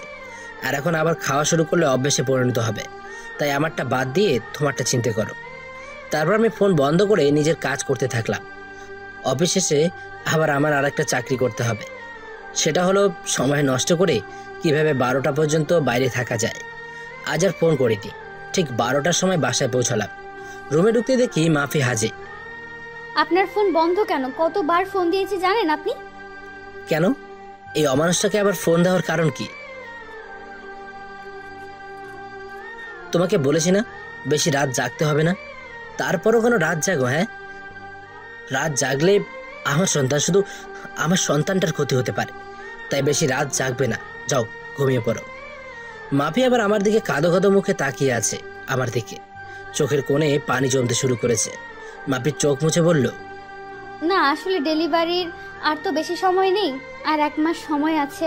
তাই বলছিলাম কি, এই 1টা মাস আমার রুমে ঘুমাবেন। কেন? তোমার রুমে কেন? আর তাছাড়া একটা জানোয়ার তোমার রুমে থাকলে তোমার সমস্যা হবে তো? না, কোনো সমস্যা হবে না, আরো ভালো হবে। বলা যায় না কখন ডেলিভারি পেইন উঠে যাবে, আর রাতে কখন কি লাগে, যদি ঠিক মতো নিতে না পারি তাই, আর যদি পরে যদি বাচ্চার কোনো প্রবলেম হয় তাই। এবার আমি কিছু বললাম না, কারণ সবার আগে আমার বাবুটা, তারপর অন্য কেউ। তাই মাফির সাথে মাফির রুমে চলে আসলাম। মাফি বিছানায় ঘুমালো আর আমি সোফায় ঘুমিয়ে পড়লাম। তারপর সকালে মাফির ঘুম থেকে ওঠার আগে অফিসে চলে আসলাম। পরের দিন এভাবে সারাদিন কাজ করে রাতে মাফির রুমে সোফায় শুয়ে আছি। তখন মাফি বলল, আচ্ছা, আমাদের বাবু হলে বাবুর নাম কি রাখবেন? আমাদের বাবু মানে? শুধু আমার সন্তান, ও কারো না। আমার সন্তান, আমার যেটা ভালো লাগবে সেই নাম রাখবো। তোমার এই বিষয়ে মাথা না ঘামালেও চলবে। এখন ঘুমাও তুমি।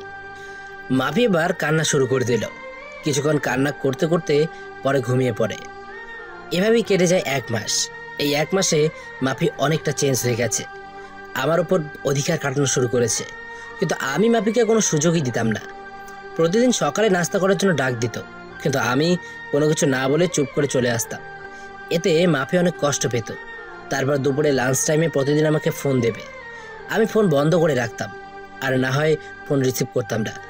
একদিন অফিসে কাজ করছি, তখনই বাবা আমার কাছে দৌড়ে আসলো আর বলল যে মাফিকে নাকি হাসপাতালে নিয়ে যাওয়া হয়েছে, ডেলিভারি পেইন উঠেছে। তাই আমি আর বাবা তাড়াতাড়ি হাসপাতালে চলে আসলাম। মাফিকে ডাক্তার ওটিতে নিয়ে গেছে আর মা বাইরে বসে আছে। কিছুক্ষণ পর ডাক্তার বেরিয়ে আসলো আর বলল আমার ছেলে হয়েছে, আর মাফিও নাকি ভালো আছে। আমার ছেলের কথা শুনে আজ আমি সবচেয়ে বেশি খুশি। আসলে বাবা হওয়া যে কি আনন্দ, আর কেমন অন্যরকম একটা অনুভূতি কাজ করে মনের মধ্যে। খুশিতে আমার 2 চোখ দিয়ে পানি বের হয়ে গেল। ডাক্তার সাহেব, আমি কি আমার ছেলের সাথে দেখা করতে পারি? অবশ্যই দেখা করতে পারেন, কিন্তু সবাই প্রথমে নিজের বউয়ের কথা জানতে চায়। আর আপনি নিজের ছেলেকে একবারও জিজ্ঞাসা করলেন না যে আপনার স্ত্রী কেমন আছে? ডাক্তারের কথা শুনে আমি চুপ হয়ে গেলাম। আর পাশে থাকা মা বাবা সবাই কেমন দৃষ্টিতে তাকিয়ে আছে আমার দিকে। আমি মৃদু হেসে কেবিনে চলে গেলাম আর আমার সন্তানের কাছে গেলাম। নিজের ছেলেকে দেখে কেমন যেন নিজেকে খুব বাচ্চা লাগছে। পাশের বেডে মাফি শুয়ে আছে, সেদিকে আমার কোনো মাথা ব্যথাই নেই। আবার শুধু আমার ছেলেকে চাই। তারপর মা আর বাবা কেবিনে আসলো। মা বাবার পাশে গিয়ে বসলো আর বাবা আমার কাছে এসে আমার ছেলের মাথায় হাত বুলিয়ে দিতে লাগলো। কিছুক্ষণ পর মা বাবা বাইরে চলে গেল। আমি এখনো আমার ছেলের কাছে বসে আছি। কিছুক্ষণ পর মাফি বলল, আমাদের ছেলেকে আমার কাছে দাও, আমি তো এখনো ভালোভাবে দেখতে পারিনি। আমার এবার মাথায় প্রচন্ড রাগ উঠে গেল। কি বললে? তোমার ছেলে মানে? এটা শুধুই আমার ছেলে। এর বাবাও আমি, মাও আমি। মনে থাকে যেন। আর কোনো অমানুষের বাচ্চা তোমার ছেলে হয় কিভাবে? তুমি একদম ওকে স্পর্শ করবে না। আমার ছেলেকে আমি দেখে রাখবো। তাই বলে আমি মাফিকে কিছু বলতে না দিয়ে বাইরে চলে আসলাম। মাফি কিছু বলতে চাইছিল, কিন্তু আমি তার আগেই চলে এসেছি। অবশ্য মাফি আমার কথা শুনে কান্না শুরু করে দিয়েছিল। কাঁদুক, তাতে আমার কি? এর থেকে 1000 গুণ কষ্ট আমি পেয়েছি। পুরো 1 বছর আমার কষ্ট তিলে তিলে আমাকে শেষ করে দিয়েছে। তারপর বাইরে এসে সব কিছু ঠিকঠাক করে নিলাম। চট্টগ্রামের একটা টিকিট কাটলাম। তারপর আমার যা যা লাগে সব কিছু যাবতীয় জিনিস নিয়ে প্যাক করে নিলাম। আর 2টো চিঠি লিখলাম, একটা মায়ের জন্য আর একটা মাফির জন্য। আজ রাতেই আমি সব কিছু ছেড়ে আমার ছেলেকে নিয়ে এই শহর ছেড়ে চলে যাব। তারপর আমি দুপুরের পরে আবার হাসপাতালে গেলাম। গিয়ে দেখি মাপের পাশে আমার বাবুটা চুপটি করে শুয়ে আছে। এতে আমার রাগটা আরও বেশি বেড়ে গেল। আমি তাড়াতাড়ি গিয়ে মাপের পাশ থেকে আমার ছেলেটাকে তুলে নিলাম। এই, তোকে না আমি মানা করেছি আমার ছেলেকে স্পর্শ করতে, তাও তুই কেন ধরেছিস? তুই কি ভুলে গেছিস আগের কথা? তুই কি বলে গালাগালি দিয়েছিলি আমার আর আমার ছেলেকে সব ভুলে গেছিস? তারপরে তুই কিভাবে ওকে করে নিস? হ্যাঁ প্লিজ আলমগীর, আমাকে ক্ষমা করে দাও। আমি আমার ভুল বুঝতে পেরেছি। একটা মা হওয়া যে কত আনন্দের তা আমি জানতাম না। প্লিজ আমার ছেলের কাছ থেকে আমাকে দূরে সরিয়ে দিও না।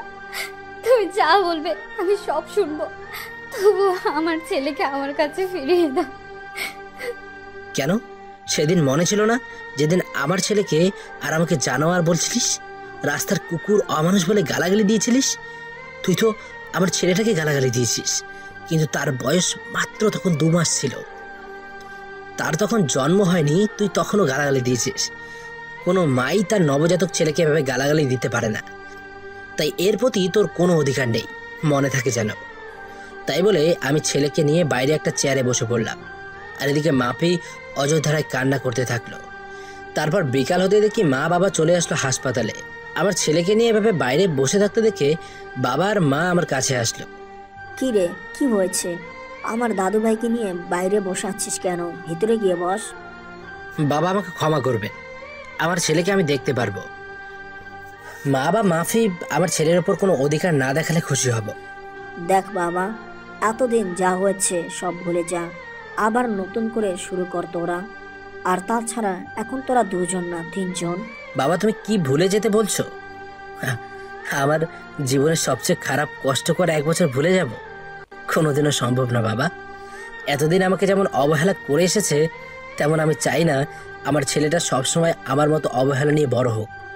বাবা, তোমার আমার আর আমার ছেলেকে নিয়ে কোনো চিন্তা করতে হবে না।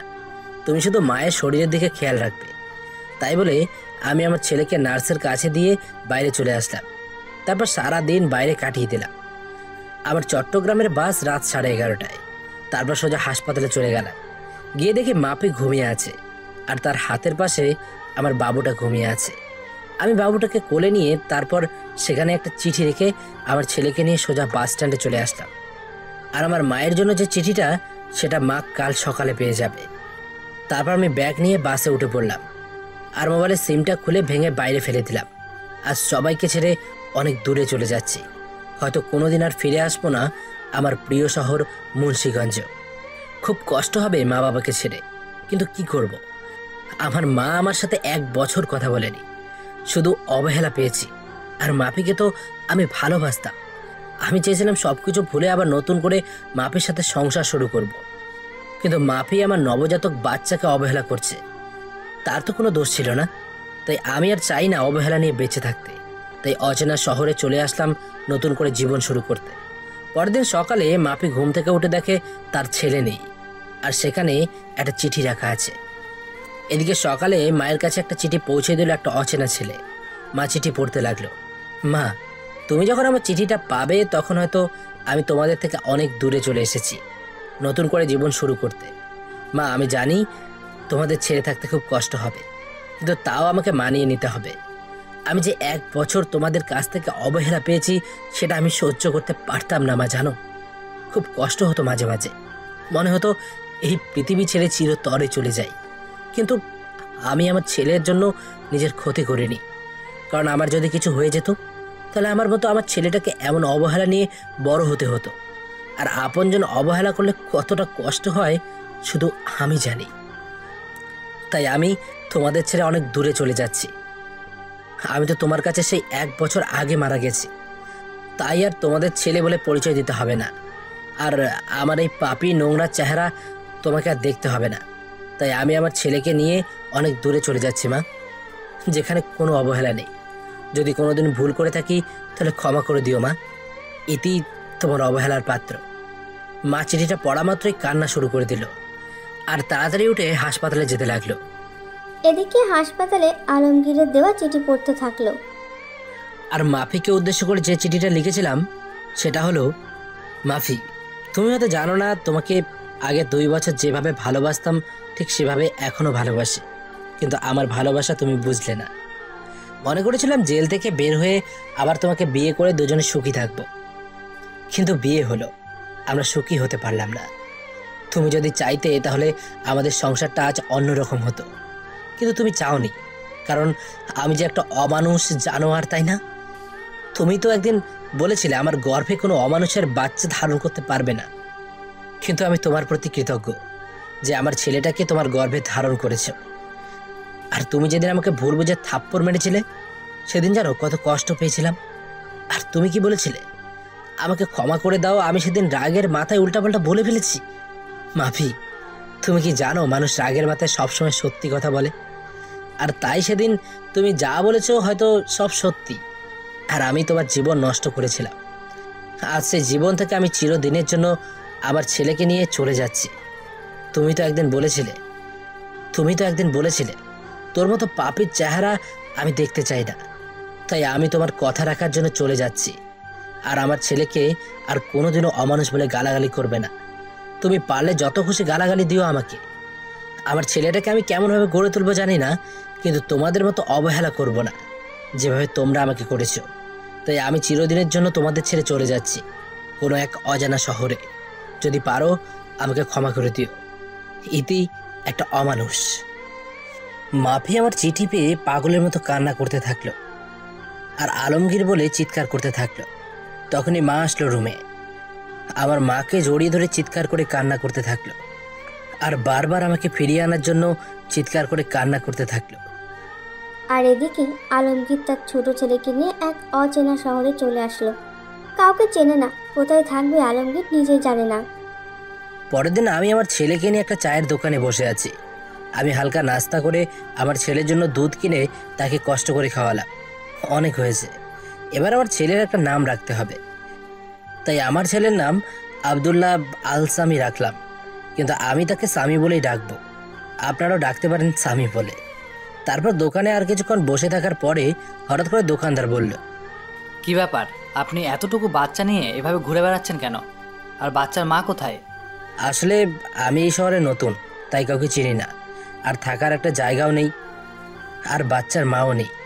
আমি তার মা, আমি তার বাবা।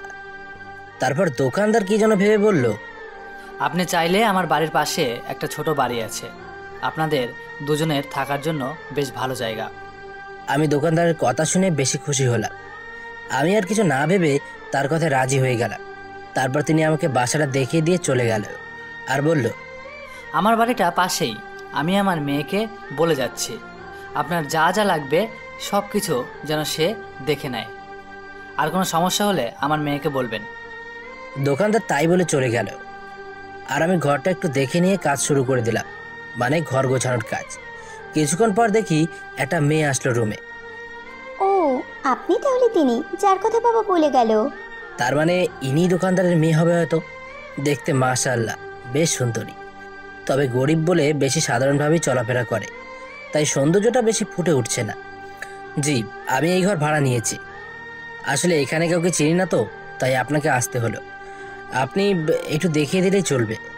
আরে, আপনি কোনো চিন্তা করবেন না, আপনার যা যা দরকার বলবেন আমি দেখিয়ে দেব।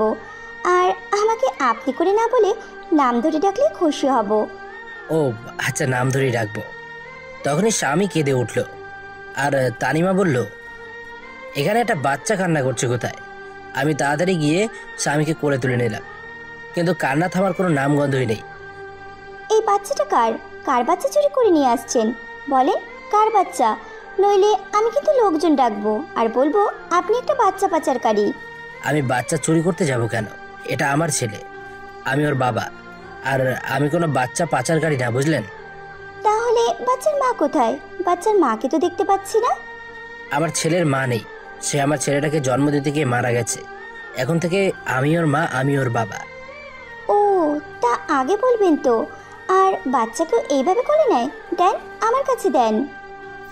তাই বলে তনিমা আমার কাছ থেকে বাচ্চাটাকে নিজের কাছে নিয়ে নিল আর স্বামীর কান্না থেমে গেল। আসলে বাচ্চাদের মায়ের কোলেই বেশি মানায়। আচ্ছা, আপনি ঘরটা গোছান, আমি আপনার ছেলেকে দেখছি।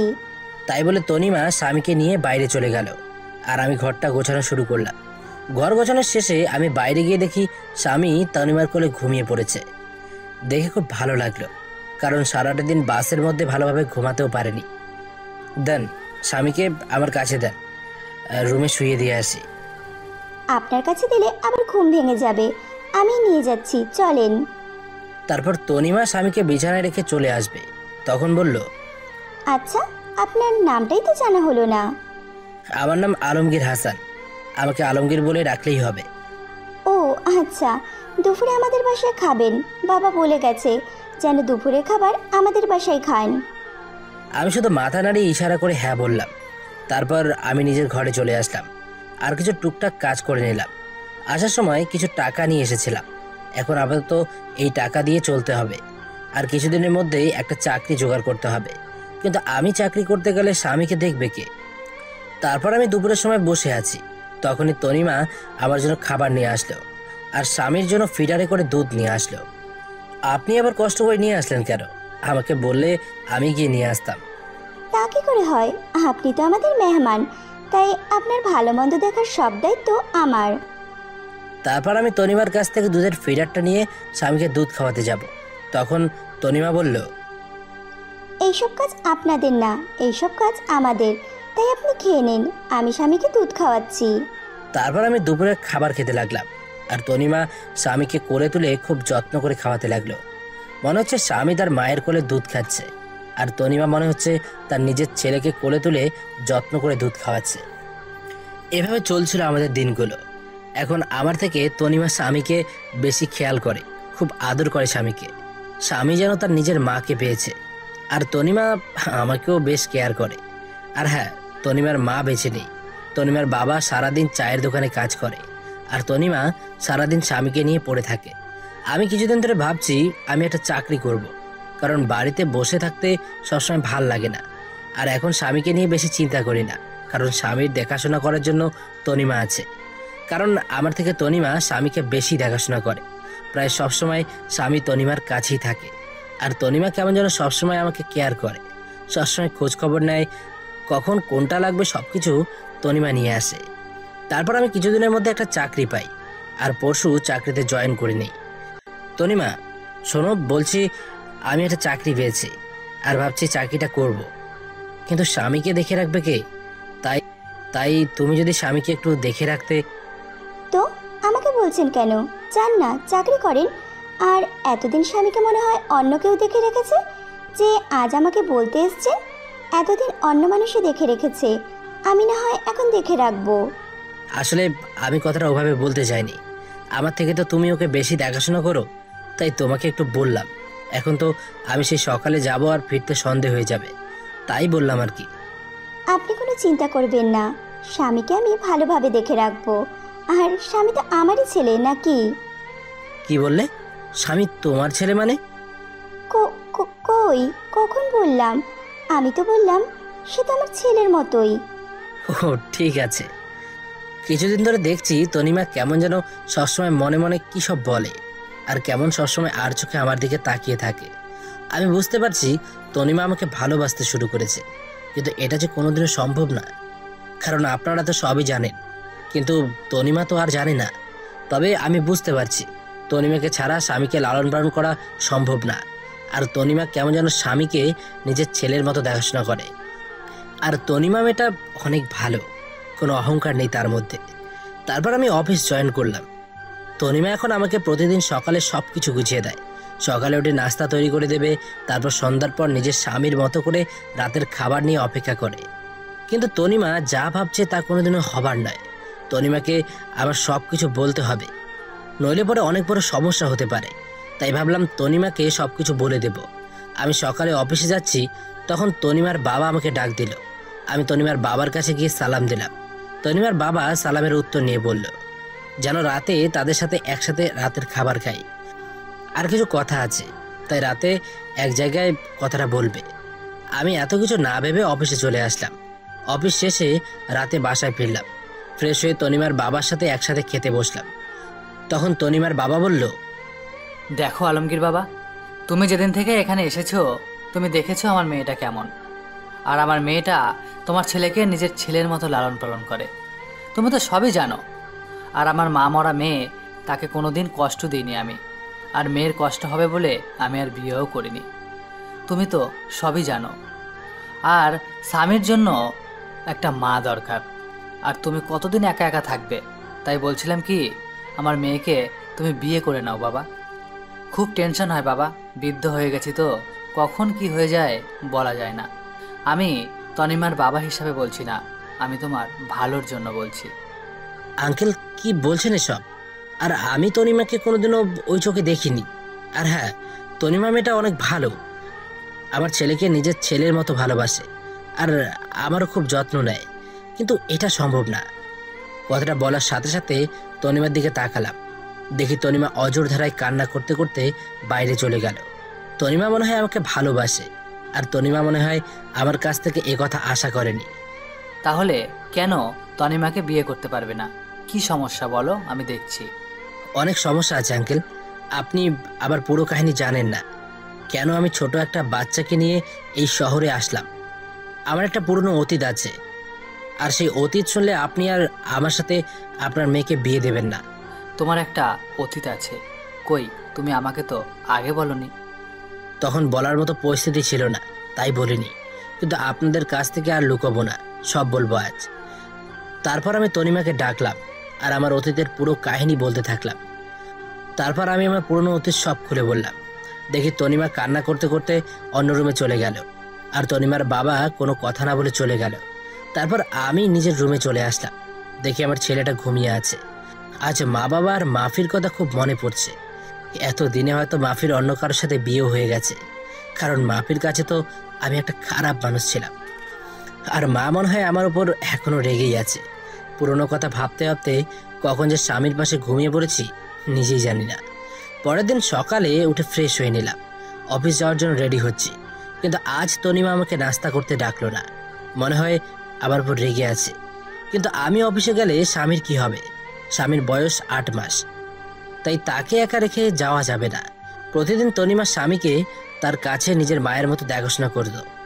কিন্তু আজ কি হবে? আমি বিছানায় মাথা নিচু করে বসে আছি। তখনই তনিমা আসলো আর বলল, আপনি অফিসে চলে যান, স্বামীকে আমি দেখে রাখছি।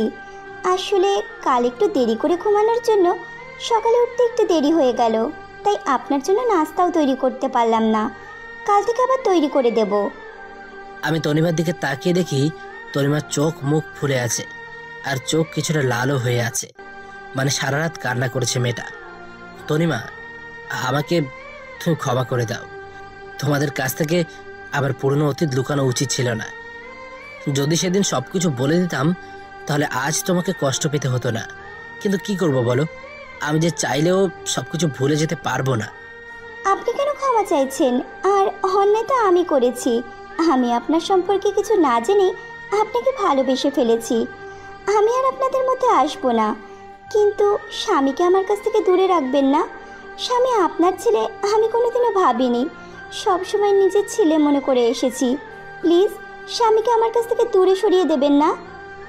আমার তনিমার কথা শুনে চোখ দিয়ে টপ টপ করে পানি পড়তে থাকলো। মাফির মধ্যে আর তনিমার মধ্যে কত পার্থক্য। মাফি নিজের সন্তানকে অমানুষ বলে গালাগালি করে, আর তনিমা স্বামীর কিছু না হওয়া সত্ত্বেও স্বামীর জন্য কত ভালোবাসা তার। আমি স্বামীর কাছে গিয়ে স্বামীর 2 গালে 2টো চুমু দিয়ে স্বামীকে তনিমার কোলে তুলে দিয়ে চলে আসলাম অফিসে। এভাবে চলতে থাকলো আমার একাকিত্ব জীবন। এখন স্বামী হাঁটতে শিখে গেছে, আর সবসময় তনিমার সাথে সবসময় দুষ্টুমি করে। তনিমা এখন আর আমার উপর তেমন অধিকার দেখায় না। হয়তো তনিমা বুঝে গেছে যেটা পাওয়া সম্ভব নয় তা নিয়ে আধিক্যতা দেখিয়ে লাভ নেই। আর তনিমা স্বামীকে সবসময় কাছে রাখে, খুব আদর করে স্বামীকে। একদিন অফিস থেকে বাসায় আসলাম, তখন তনিমা স্বামীকে আমার কাছে দিতে আসলো। আজ স্বামী আমাকে মা বলে ডেকেছে, জানেন?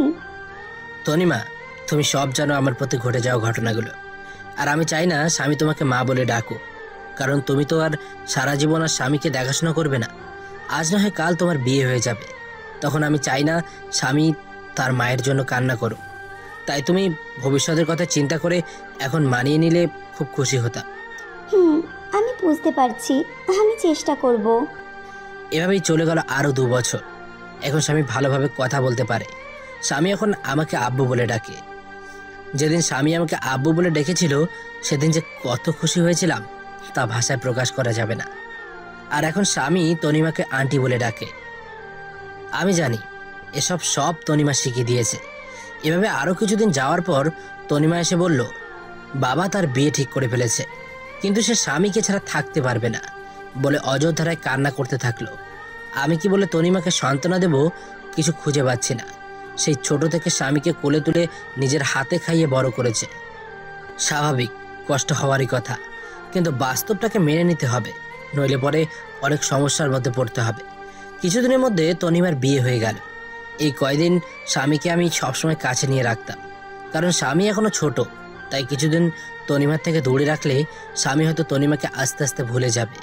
তনিমা বিয়ের দিন স্বামীকে জড়িয়ে ধরে অনেক কান্না করেছিল, যেন মা তার ছেলেকে চিরদিনের জন্য ছেড়ে চলে যাচ্ছে। তনিমার কান্না দেখে আমার খুব কান্না পেয়েছিল। তারপর তনিমার বিয়ে হয়ে গেল। কিছুদিন স্বামী কান্না করেছিল তনিমাকে না দেখতে পেয়ে, কিন্তু স্বামী ছোট, সে কারণে কিছুদিন পর আর কান্না করে না। এখন স্বামীকে আমার সাথে আমার অফিসে নিয়ে যাই। অফিসের সবাই স্বামীকে অনেক ভালোবাসে, সবাই স্বামীকে দেখে রাখে, সবাই স্বামীকে আদর করে। কিছুদিন পর অফিস থেকে জানালো আমার ট্রান্সফার করা হয়েছে, আর এখন আমার অফিস ঢাকাতে পোস্টিং করা হয়েছে।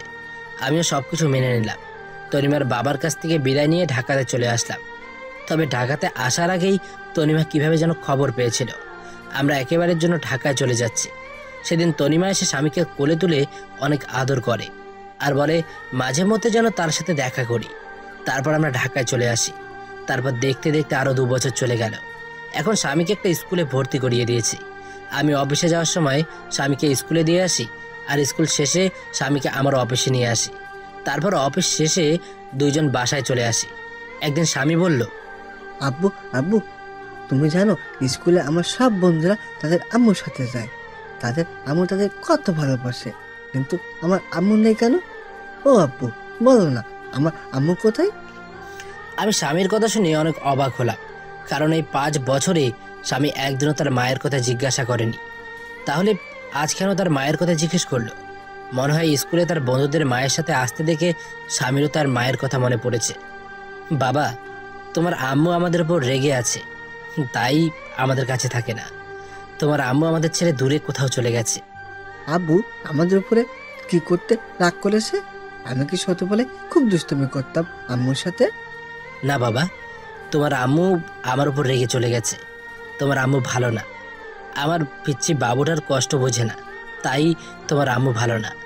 আব্বু তুমি কি বলছিলে যে আম্মু রাগ করে চলে গেছে? আমার একটা রাজকুমারের খুব দরকার ছিল, কিন্তু তোমার আম্মু আমাকে দিতে রাজি ছিল না, তাই তোমার আম্মু রাগ করে চলে গেছে। আব্বু তাহলে তোমার আব্বু আম্মু কোথায়? তারা কেন আমাদের সাথে থাকে না? আমার আম্মু আব্বু আমাকে খুব ভালোবাসতো। ঠিক আমি যেভাবে তোমাকে আদর করি, ঠিক সেভাবে আমাকেও আদর করতো। তাহলে তোমার আব্বু আম্মু কোথায়? আমি আমার আব্বুর হাতে থাকি, তুমি কেন তোমার আব্বুর হাতে থাকো না? তোমার আম্মুর জন্য আমার আম্মু আব্বু আমার উপর রেগে চলে গেছে। তাহলে আমার আম্মুর কাছে কোনোদিন যাব না। কেন যাবে না তুমি তোমার আম্মুর কাছে? তুমি তো এইমাত্র বললে আমি আম্মুর কাছে যাব। না, যাব না। আম্মু খুব খারাপ, অনেক পোষা। আমার আম্মুর জন্য তোমার আব্বু আম্মু তোমার উপর রাগ করে চলে গেছে। পরে যদি আম্মুর জন্য তুমি যদি আমার উপর রেগে আমাকে ছেড়ে চলে যাও? না বাবা, তোমাকে ছেড়ে আমি কোথাও যাব না। আব্বু আমি তোমার আব্বু আম্মুর কাছে যাব। কেন তুমি আমার আম্মু আব্বুর কাছে যাবে না? আমি তোমার আব্বু আম্মুর কাছে গিয়ে মাপ চাইবো, যেন আমার আব্বুর উপর যেন আর রেগে না থাকে। না বাবা, তারা তোমার কথা শুনবে না। আমার উপর আবার আম্মু আব্বু অনেক রেগে আছে। না আব্বু, আমি যাব আর তোমার আম্মুর কাছে পা জড়িয়ে ধরে মাপ চাইবো, যেন তোমাকে মাফ করে দেয়। আচ্ছা বাবা, তোমার পরীক্ষা শেষ হলে নিয়ে যাব, ঠিক আছে বাবা? ঠিক আছে আব্বু। তাই বলে স্বামী শুয়ে পড়ল। আর আমি ভাবতে থাকলাম আমারও অনেক মা বাবাকে দেখতে ইচ্ছে করছে। অনেকদিন মা বাবাকে দেখি না। তাই স্বামীর পরীক্ষা শেষ হলে কিছুদিনের জন্য আবার সে নিজের চির চেনা শহর যশোরে যাব। এতদিনে মনে হয় মাফি আর একটা বিয়ে করে স্বামীর সাথে সুখে শান্তিতে সংসার করছে। মাফি সুখে থাকলেই ভালো। আমি আর কারো প্রতি মায়া জন্মাতে দেব না। এক মাফিকে ভালোবেসে আমার জীবনটা শেষ করে দিয়েছে, আমার মা বাবার কাছ থেকে আলাদা করে দিয়েছে। আমি আর আমার ছেলের মাঝখানে অন্য কাউকে আসতে দেব না। তারপর পুরনো কথা ভাবতে ভাবতে কখন যে ঘুমিয়ে পড়েছি ঠিক খেয়াল নেই। তারপর সকালে ফ্রেশ হয়ে স্বামীকে তৈরি করে স্বামীর স্কুলে নামিয়ে দিয়ে আমি অফিসে চলে আসলাম। এভাবে দেখতে দেখতে স্বামীর পরীক্ষা শেষ হয়ে গেল।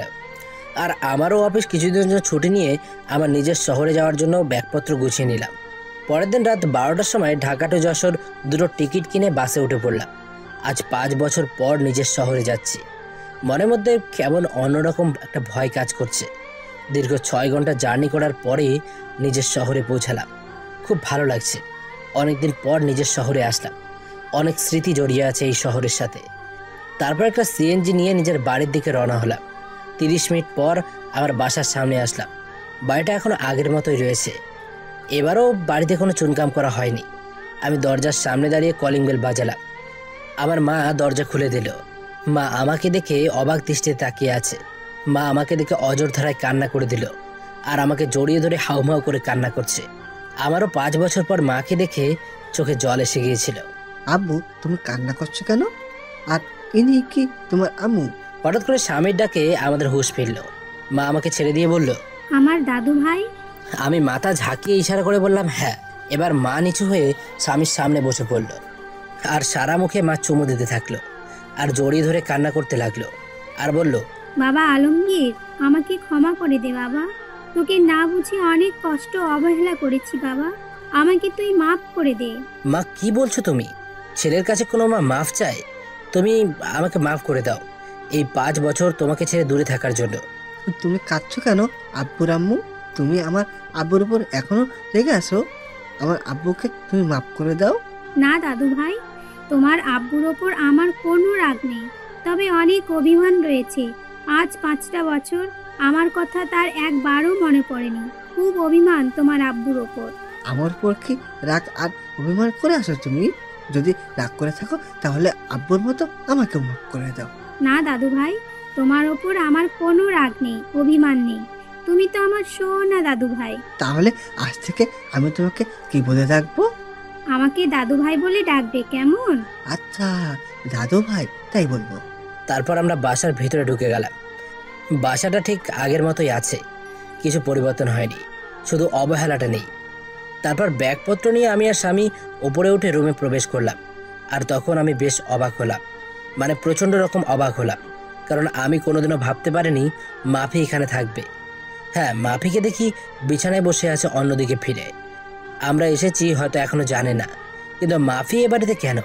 মাফিকে তো আমি মুক্ত করে দিয়েছি, তাহলে মাফি কেন এখনো এই বাড়িতে পড়ে আছে? আব্বু চলো, দাঁড়িয়ে পড়লে কেন? স্বামীর কথা শুনে মাফি আমাদের দিকে ফিরল। আমাদের দেখে মাফির সাথে সাথে বিছানা থেকে লাফ দিয়ে নেমে পড়ল আর অবাক দৃষ্টিতে তাকিয়ে আছে আমার দিকে। মাফি আগের থেকে অনেক চেঞ্জ হয়ে গেছে, অনেক শুকিয়ে গেছে আর পাতলা হয়ে গেছে। মাফি কিচ্ছু বলছে না, চোখের পানি টলমল করছে তার। মাফি এবার দৌড়ে এসে আমাকে জড়িয়ে ধরল আর চিৎকার করে কান্না করতে থাকলো। মাফি আমাকে জড়িয়ে ধরে জোরে জোরে কান্না করছে আর আমার গালে, হাতে, মুখে সব জায়গায় চুমু খেতে লাগলো আর শক্ত করে জড়িয়ে ধরে আছে। কোথায় ছিলে তুমি এই 5 বছর? তুমি চলে যাওয়ার পর তোমাকে আমি পাগলের মতো খুঁজেছি। জানো, তুমি চলে যাওয়ার পরে আমি পাগলের মতো হয়ে গিয়েছিলাম। তোমাকে অবহেলা করতে করতে কখন যে ভালোবেসে ফেলেছিলাম নিজেই জানি না। কিন্তু আমাকে কি না বলতে দিয়ে আমাকে ছেড়ে চলে গেলে। খুব ভালোবাসি তোমাকে, প্লিজ আমাকে আর ছেড়ে চলে যেও না। আমি মাফিকে এক ঝটকায় সরিয়ে দিলাম আর বললাম, কে আপনি? আর আমাকে এভাবে জড়িয়ে ধরে কান্না করছেন কেন? আর কি সব ভালোবাসার কথা বলছেন? আমি কাউকে ভালোবাসতাম, এখন আর কাউকে ভালোবাসি না। মাফি আমার কথা শুনে যেন মনে হলো মাফির মাথায় যেন আকাশ ভেঙে পড়ল। মাফি আমার দিকে করুণ দৃষ্টিতে তাকিয়ে আছে। প্লিজ আমাকে মাফ করে দাও, আমি তোমাকে ছাড়া বাঁচতে পারবো না। আমাকে আর কষ্ট দিও না, তোমার দেওয়া কষ্ট আমি আর সহ্য করতে পারছি না। প্রতিদিন রাতে তোমার কথা ভেবে অনেক কান্না করতাম। তুমি আসবে বলে প্রতিদিন তোমার পথের দিকে চেয়ে থাকতাম। তুমি আসবে আর আমাকে তোমার বুকে জড়িয়ে ধরে রাখবে।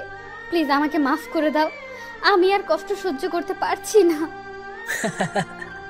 হাসালে, তুমি আমাকে ভালোবাসো তাই না? কোথায় ছিল তোমার এত ভালোবাসা? যেদিন তোমাকে একবার দেখার জন্য টানা 2 বছর তোমার পিছনে পড়েছিলাম, কোথায় ছিল তোমার ভালোবাসা? যেদিন আমি ভালোবাসার নামে শুধু অবহেলা পেয়েছি। তোমার কাছে প্রতিদিন মাপ চাইতাম আমার একটা মাত্র অন্যায়ের জন্য, কিন্তু আমি কি পেয়েছি?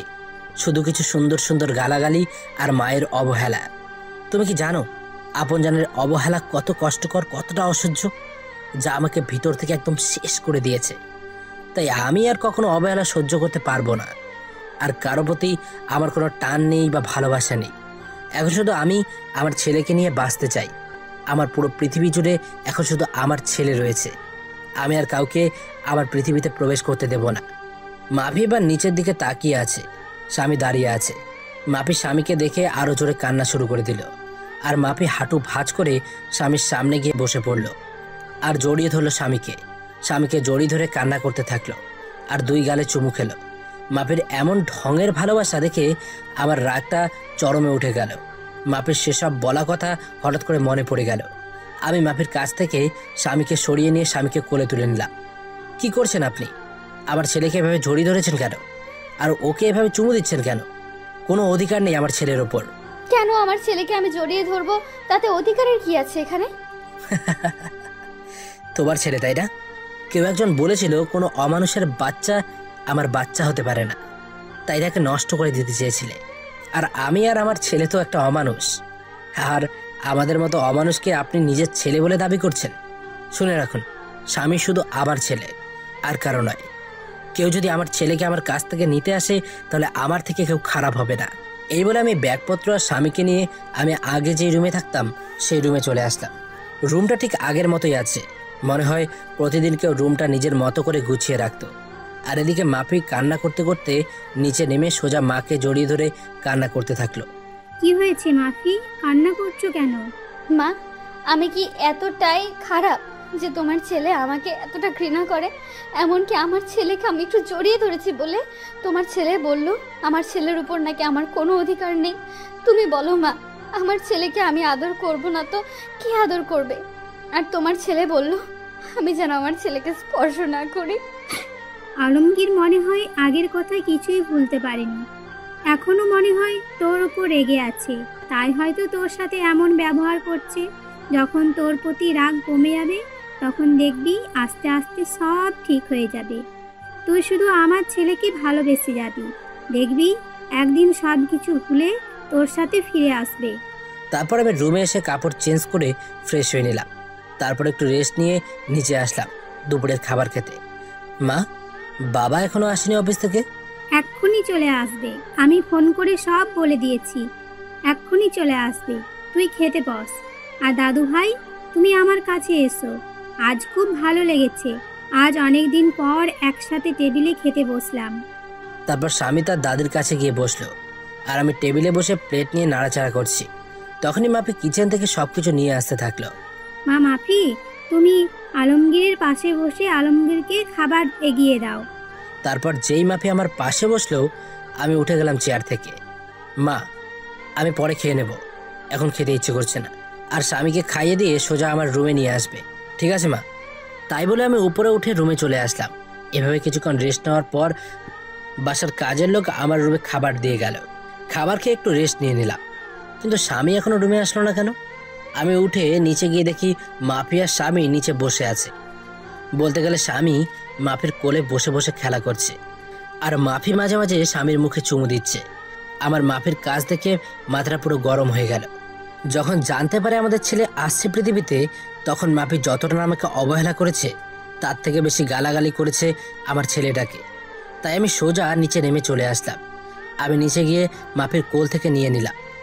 আপনাকে বলেছি না আমার ছেলের ওপর কোনো অধিকার দেখাতে আসবেন না? তারপরও কেন আমার ছেলের কাছে আসার চেষ্টা করছেন? আর আমি চাই না কোনো জানোয়ারের বাচ্চার কাছে কেউ আসুক। তাই বলে আমি ওখান থেকে স্বামীকে নিয়ে চলে আসলাম।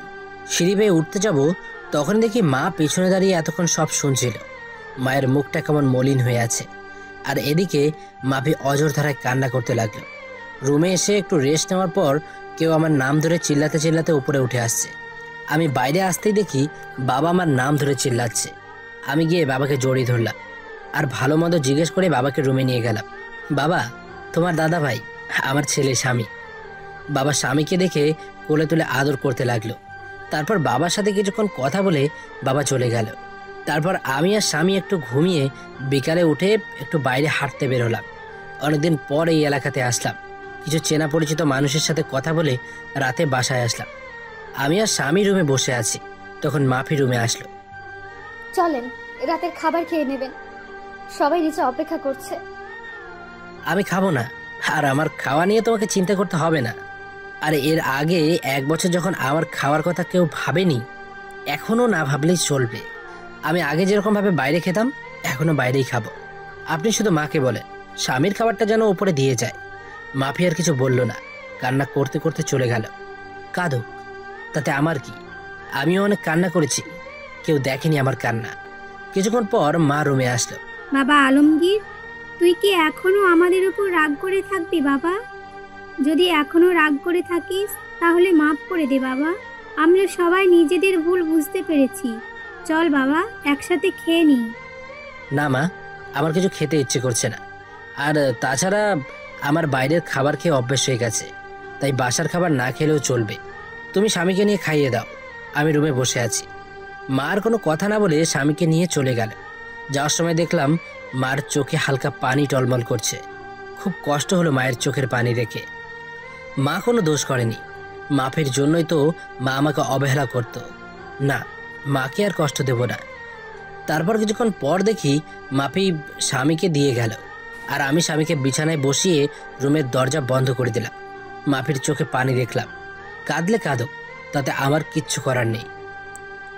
বিছানায় শুয়ে শুয়ে ভাবছি, মাফি আমাকে আগে 2 চোখে দেখতে পারতো না, আর এখন কেমন দৃষ্টিতে তাকিয়ে থাকে। মাফির চোখে এখন আমার জন্য অন্য কিছু দেখি। হয়তো আমার অনুপস্থিতিতে আমাকে ভালোবেসে ফেলেছে। কিন্তু মাফির উপর যে এখন আমার কোনো রকম ফিলিংস কাজ করে না। 5 বছর আগের কথা মনে পড়লে ভীষণ রাগ আর কষ্ট হয় খুব। পুরনো কথা ভাবতে ভাবতে কখন যে ঘুমিয়ে গেছি নিজেও জানি না। পরের দিন সকালে ঘুম থেকে উঠে দেখি স্বামী বিছানায় নেই। আমি তাড়াতাড়ি বিছানা থেকে উঠে চোখ মুছতে মুছতে নিচে এসে দেখি স্বামীকে সুন্দর পোশাক পরিয়ে নিজের কোলে তুলে খুব সুন্দর করে নিজের হাতে খাইয়ে দিচ্ছে, আর তারা কথা বলছে। বাবা, তোমার এতদিন মায়ের কথা মনে পড়েনি? খুব মনে পড়তো আম্মু। আমার স্কুলের সব বন্ধুদের তাদের মা স্কুলে নিয়ে যেত, আবার নিয়ে আসতো। খুব মন খারাপ হতো তখন। কিন্তু আব্বুকে যে মায়ের কথা বললাম, তখন আব্বু বলতো আমার নাকি কোনো মাই নেই, আমার মা নাকি খুব পচা। আমাকে আর আব্বুকে অনেক গালাগালি করতো আর অবহেলা করতো। কিন্তু আম্মু, তুমি তো অনেক ভালো আম্মু, তাহলে আব্বু ওরকম কথা বলতো কেন যে তুমি অনেক খারাপ, পচা? স্বামীর কথা শুনে মাফির মুখটা মুহূর্তের মধ্যে ফ্যাকাশে হয়ে গেল, কারণ সে নিজেই তো তার ছেলেকে আর আলমগীরকে অনেক গালাগালি আর অনেক খারাপ ভাষায় কথা বলেছে। ভাবতে চোখ দিয়ে 2 ফোঁটা নোনা জল বের হলো। আমি আর দাঁড়িয়ে না দেখে মাফির সামনে চলে গেলাম। এই যে মিস ভদ্রমহিলা, আপনার লজ্জা করে না পরের ছেলেকে আদর করতে? আর আমাদের মতো পাপী নোংরা মানুষকে স্পর্শ করলে আপনার আবার সমস্যা হবে। আর স্বামী তোমাকে না আমি বলছি, আমাকে না বলে কোথাও যাবে না, তাহলে কেন এখানে এসেছো? আর আমি বলছি না তোমার আম্মু নেই, তাহলে কেন এই মহিলাকে আম্মু বলছো? আর যেন কোনোদিন তোমাকে আম্মু বলতে না দেখি, মনে থাকবে তো? আর আমি তোমার আব্বু আম্মু, মনে থাকবে তো? আব্বু, কিন্তু এই আম্মুটা বলেছে আমি নাকি তোমার আম্মু, তাই আমি আম্মু বলে দেখেছি। আর এই আম্মু আমায় অনেক ভালোবাসে আর আদর করে। আমি আম্মু আম্মু বলে ডাকি। চুপ, একদম চুপ। আর একবার আম্মু বলে তোমাকে একটা থাপ্পড় মারবো। স্বামী আমার ঝাড়ি শুনে ভয় পেয়ে গেল আর কান্না করতে লাগলো। প্লিজ স্বামীকে বকবেন না, ওর কোনো দোষ নেই। আমি ওকে জোর করে নিয়ে আসছি, আর ওকে কেন পাপে নোংরা বলছেন? ও তো একটা ছোট বাচ্চা। এই কথাটা আজ থেকে 5 বছর আগে আমার ছেলেকে বলেছিল। তখনও সে একদম বাচ্চা ছিল, একদম নিষ্পাপ ছিল। এতটাই নিষ্পাপ ছিল যে তার তখনও জন্ম হয়নি। তখন থেকে সে অন্যায়ভাবে নিয়মিত অমানুষ, পাপী, জানোয়ার বলে স্বীকৃতি পেয়েছে।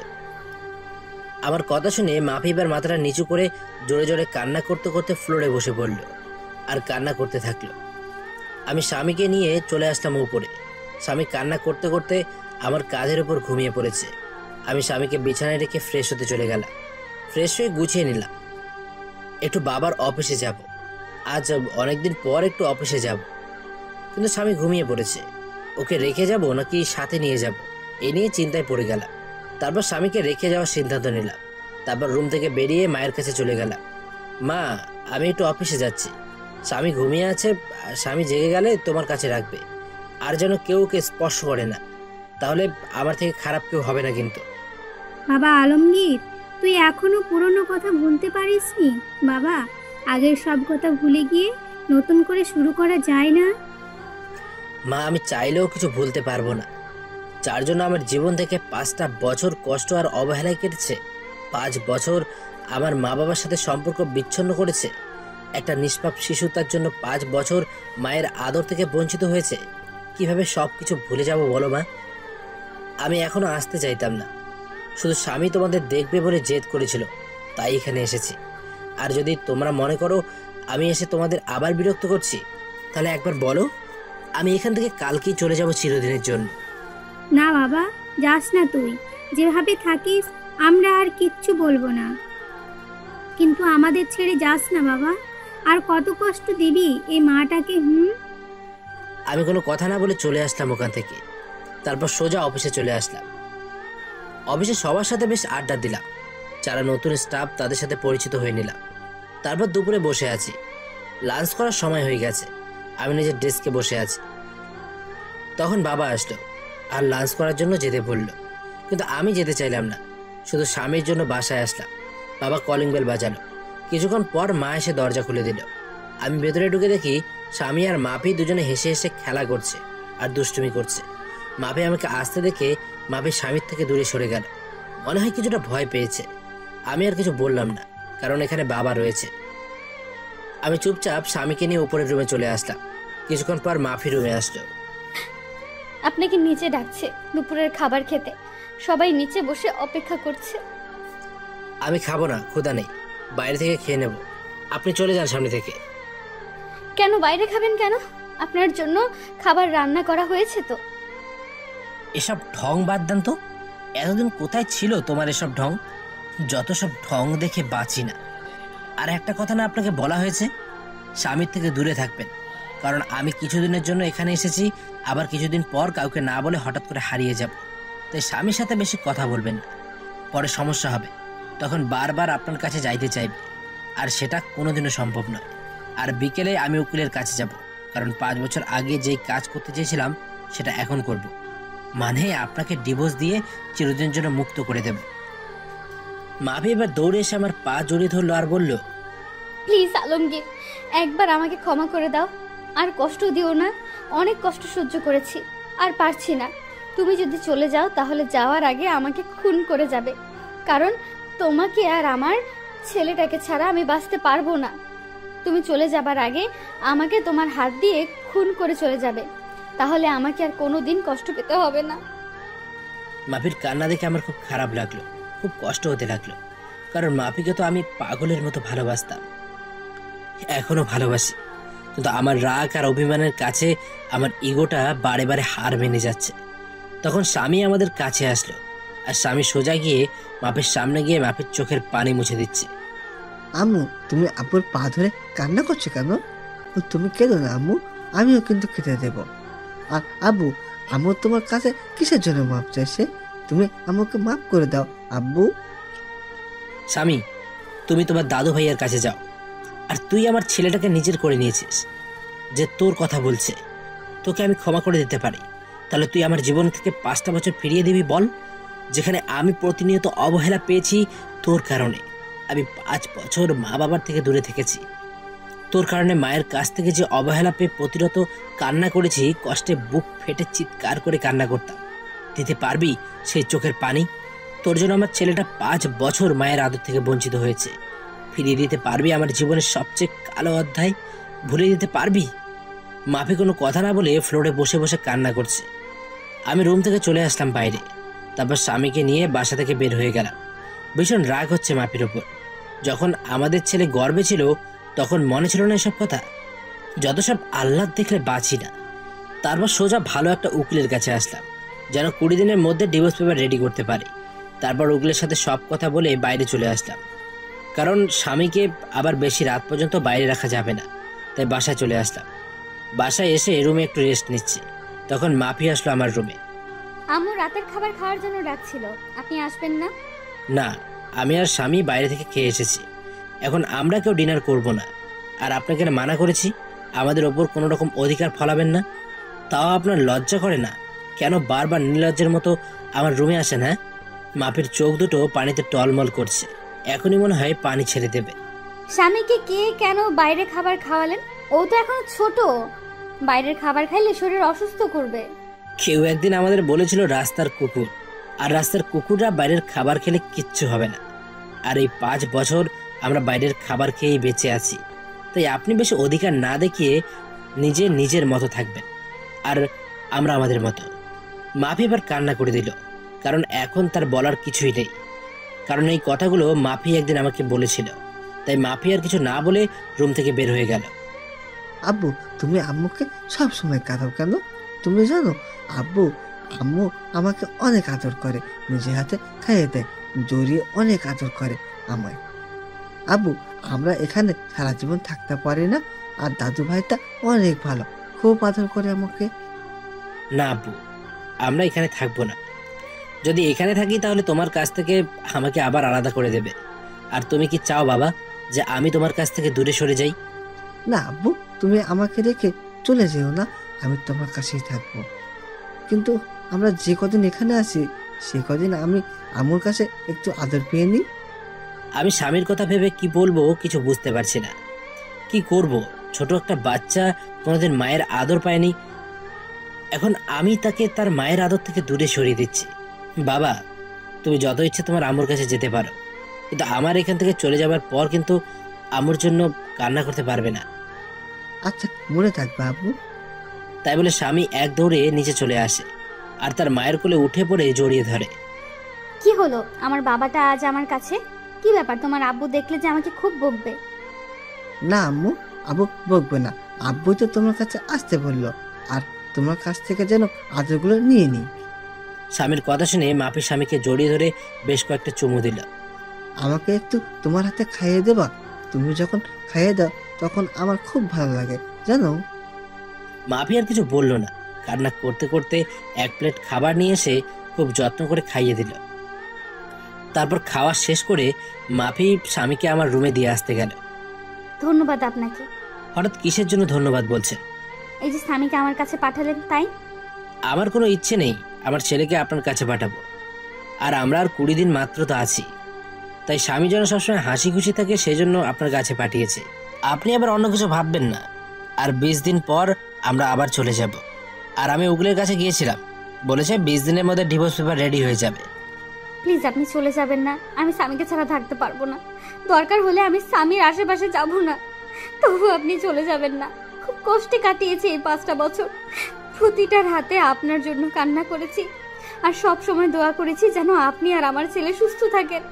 আমি আর কোনো প্রকার অধিকার দেখাবো না, তবু আমাকে ছেড়ে চলে যাবেন না। আমি আর কোনো কথা না বলে ছাদে চলে আসলাম। এসে মাফির বলা কথাগুলো ভাবছি আর সিগারেট টানছি। তারপর রুমে এসে দেখি স্বামী ঘুমিয়ে পড়েছে। মাফি স্বামীর পাশে শুয়ে স্বামীর মাথায় হাত বুলিয়ে দিচ্ছে। আমি রুমে আসার পরই মাফি বিছানা থেকে দৌড়ে গেল। এখন যাও, অনেক রাত হয়ে গেছে, ঘুমিয়ে পড়ো। কিছুটা করুণ সুরে তাকালো আমার দিকে আর বলল, আমি কি আজ স্বামীর পাশে ঘুমাতে পারি? প্লিজ মানা করবেন না, আপনি তো আমাকে ছেড়ে চলে যাবেন। শুধু এই কয়টা দিন আমাকে থাকতে দিন স্বামীর পাশে, আর তারপরে হয়তো আর কোনো দিন থাকা হবে না। যেখানে নিজের ছেলেকে আদর করতে পারমিশন নিতে হয়, আর যাই হোক সে জীবন রেখে আর লাভ নেই। কি বলছেন? আমি তো একটা জানোয়ার, আর জানোয়ারের সাথে রাত থাকতে পারবেন? হ্যাঁ, যদি আপনার দুর্বলতার সুযোগ নেই। আর আপনি তো একদিন বলেছিলেন আমাকে।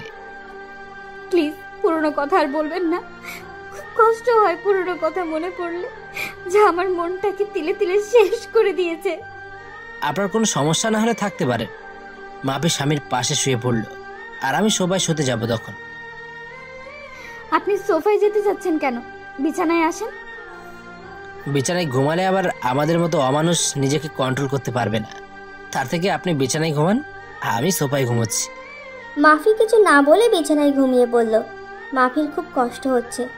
এতদিন আলমগীরের জন্য অপেক্ষা করলো যে আলমগীরকে ভালোবেসে আবার সুখে শান্তিতে সংসার করবে, কিন্তু আলমগীর তার রাগ আর অভিমানের কাছে হার মেনে গেল। এদিকে আলমগীর ভাবছে, মাফি এখন আর আগের মতো নেই। মাফি অনেক চেঞ্জ হয়ে গেছে। সবসময় আমার পাশে থাকতে চায়, কিন্তু আমি আসতে দিইনি। মাফি মনে হয় আমাকে ভালোবাসে, অনেক বেশি ভালোবাসে। পরের দিন আমার একটু তাড়াতাড়ি ঘুম ভেঙে গেল। আমি বিছানার দিকে তাকিয়ে দেখি স্বামী মাপিকে জড়িয়ে ধরে ঘুমিয়ে আছে। মাপির চোখ দুটো ফুলে আছে, মনে হয় সারা রাত কান্না করেছে। চুলগুলো এলোমেলোভাবে মাপির মুখের ওপর পড়েছে। খুব মায়াবী লাগছে মাপিকে। আর স্বামী যেন মনে হয় সব থেকে বেশি সুখী, কারণ স্বামী তার মায়ের বুকে পরম যত্নে ঘুমিয়ে আছে। খুব ভালো লাগছে দেখে মা ছেলের ঘুমন্ত চেহারা। আমি বাথরুমে ঢুকলাম ফ্রেশ হতে। ফ্রেশ হয়ে এসে দেখি স্বামী আর মাপি দুজনে দুষ্টুমি করছে। আমাকে দেখে মাপি চুপ হয়ে গেল। আমি বাইরে বের হয়ে আসলাম। বাইরে থেকে হালকা নাস্তা করে বাসায় চলে আসলাম। বাসায় এসে দেখি মাপি, মা আর স্বামী তিনজনে বেশ আড্ডা দিচ্ছিল। বাবা আলমগীর, সকালে নাস্তা না করে কোথায় গিয়েছিলি? বাইরে গিয়েছিলাম নাস্তা করতে, তাই দেরি হয়ে গেল। বাইরে কেন নাস্তা করবি? আমি তো তোর জন্য নাস্তা তৈরি করেছি। এই বাড়িতে আমার জন্য আবার নাস্তা তৈরি হলো কবে থেকে? এমন করে কেন বলছিস বাবা? মানুষ মাত্রই তো ভুল করে, তাই বলে তুই আমাদের ক্ষমা করে দিবি না? আমি সবাইকে ক্ষমা করে দিয়েছি, আর বাইরের খাবার খেয়ে অভ্যাস হয়ে গেছে, তাই বাসার খাবার ভাল লাগে না। আমি এই বলে রুমে চলে আসলাম। এভাবেই কেটে গেল 20 দিন।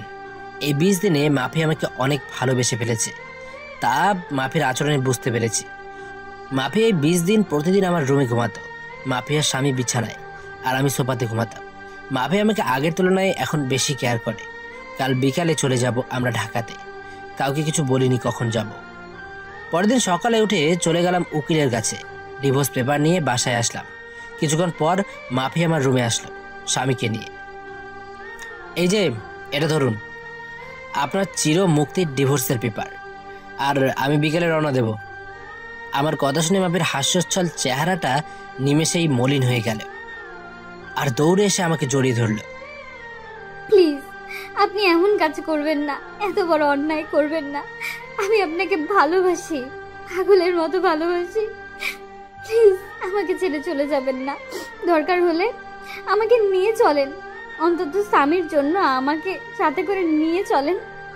না, তা কোনোদিনও সম্ভব না, কারণ আমার মনে যে ভালোবাসা ছিল তা অবহেলায় পরিপূর্ণ হয়ে গেছে।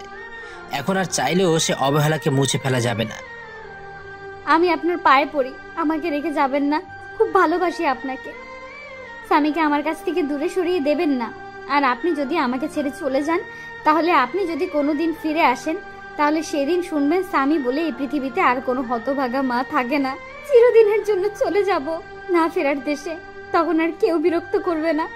মাফির এমন কান্না দেখে আমার বুকের ভিতর ভীষণ ব্যথা অনুভব করলাম। মাফি পাগলের মতো আমার পা ধরে কান্না করতে লাগলো। আমি মাফির থেকে ছাড়িয়ে ছাদে চলে আসলাম, আর ভাবতে থাকলাম এখন আমি কি করব। একদিকে মাফির ভালোবাসা, অন্যদিকে মা বাবা, আর স্বামীকে তার মায়ের থেকে বঞ্চিত করা। কি করব কিছু ভেবে পাচ্ছি না। আর যদি মাফি সত্যি সত্যি কিছু করে ফেলে, তখন স্বামীকে কি উত্তর দেব? সারা জীবন স্বামীর কাছে অপরাধী হয়ে থাকবো। আমি আর কিছু ভাবতে পারছি না। ব্যাগপত্র গুছিয়ে বাস স্ট্যান্ডে চলে আসলাম। আসার সময় মা আর মাফি পাগলের মতো কান্না করছিল। কাউকে ছেড়ে আসতে ইচ্ছে করছিল না। বাসের জন্য বাস স্ট্যান্ডে বসে আছে, তখন হঠাৎ করে ফোনটা বেজে উঠল। ফোন হাতে নিয়ে দেখি বাবার নাম্বার। আমি ফোন রিসিভ করলাম।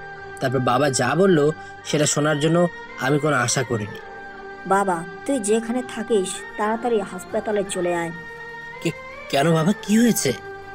মায়ের কি কোনো কিছু হয়েছে? না, তুই চলে যাওয়ার পর মাফি পাগলের মতো চিৎকার করে কান্না করছিল। তারপর মাফি দৌড়ে তার রুমে গিয়ে দরজা আটকিয়ে দেয়। মাফি আত্মহত্যা করার চেষ্টা করেছিল। তুই তাড়াতাড়ি হসপিটালে চলে আয়। তাই বলে বাবা ফোন কেটে দিল। আমি বাবার কথা শুনে বাস স্ট্যান্ডে একটা বেঞ্চে বসে পড়লাম। মাফি সেদিন বলেছিল যে আমি যদি চলে যাই তাহলে সে এই পৃথিবী থেকে চিরদিনের জন্য চলে যাবে, কিন্তু আমি মাফির কথা বেশি একটু গুরুত্ব দেইনি। মাফির কথা ভাবতে ভাবতে চোখ দিয়ে কয়েক ফোঁটা পানি বের হলো। আমি তাড়াতাড়ি ব্যাগ নিয়ে আমি আর স্বামী সোজা হাসপাতালে চলে আসলাম। হাসপাতালে এসে দেখি মা আর বাবা বসে আছে। আমি যাওয়া মাত্রই মা আমাকে একটা ঠাস করে চর মারলো। তোর জন্য মেয়েটা আর কত কষ্ট পাবে? তুই এত পাষাণ কিভাবে হলি? এখন তোকে আমার ছেলে বলতেও ঘৃণা হচ্ছে। একজন মায়ের কাছ থেকে তুই তার বাচ্চাকে নিয়ে দূরে চলে গেছিস। তুই জানিস এটা কোনো মা সহ্য করতে পারে না। মেয়েটা প্রতি রাতে তোর জন্য কত কান্না করেছে জানিস? প্রতিদিন আমাকে জড়িয়ে প্রচুর কান্না করতো আর বলতো, মা তুমি আমার ছেলেকে আমার স্বামীর কাছে থেকে ফিরিয়ে দিতে বলো। কিন্তু আমি কিছু বলতে পারতাম না। আর যদি আমার মেয়েটার কিছু হয়ে যায় তাহলে চিরদিনের জন্য আমাকেও হারাতে হবে। আমি মায়ের কথা শুনে মাথা নিচু করে কান্না করছি। প্রচুর কষ্ট হচ্ছে মাফির এই অবস্থা দেখে। আর যদি মাফির কিছু হয়ে যায় তাহলে আমি সারা জীবনে নিজেকে ক্ষমা করতে পারবো না। আর স্বামীকে কি বলবো, আমার জন্য তার মা এই পৃথিবী থেকে চলে গেছে। খুব কান্না পাচ্ছে। বাবাকে জড়িয়ে ধরে কান্না করতে থাকলাম। কিছুক্ষণ পর ডাক্তার বের হয়ে আসলো। আমি দৌড়িয়ে ডাক্তারের কাছে গেলাম। ডাক্তার, আমার মাফি এখন কিরকম আছে? কি হলো ডাক্তার সাহেব, কথা বলছেন না কেন? কি হয়েছে আমার মাফির? দেখুন, আমরা আমাদের বেস্ট চেষ্টা করেছি, কিন্তু জ্ঞান না ফেরা পর্যন্ত কিছু বলতে পারছি না। আমি কি একটু দেখা করতে পারি মাফির সাথে? না, এখন দেখা করা সম্ভব না। জ্ঞান ফিরলে কেবে। আমি স্বামীকে জড়িয়ে ধরে কান্না করে দিলাম। আমি যদি মাফিকে মেনে নিতাম তাহলে আজ এই দিনটা দেখতে হতো না। আজ কি আমি আমার অভিমান আর ইগোর জন্য মাফিকে চিরতরে হারিয়ে ফেলবো? না না, এ হতে পারে না। মাফি আমাকে ছেড়ে চলে যেতে পারে না। আমি আস্তে আস্তে মায়ের কাছে গেলাম। মায়ের সামনে হাঁটু গেড়ে বসে পড়লাম। মা, আমাকে তুমি ক্ষমা করে দাও। আজ আমার জন্য মাফির এই অবস্থা। খুব কষ্ট হচ্ছে মা। মা, তুমি মাফিকে বলো তোমার স্বামী তোমার কাছে চলে এসেছে। তুমি মাফিকে উঠতে বলো মা।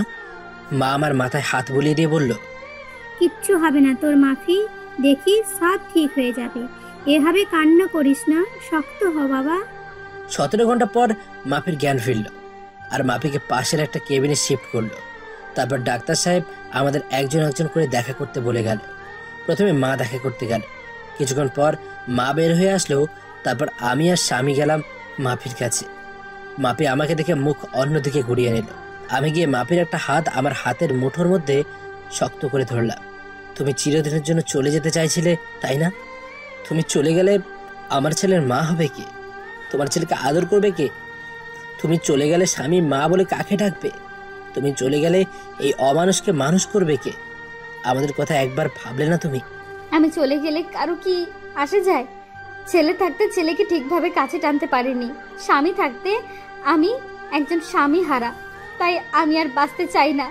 তুমি জানো, তুমি যেদিন আমার দুধের বাচ্চাকে নিয়ে চলে গিয়েছিলে সেদিনই আমার মরে যেতে ইচ্ছে করেছিল।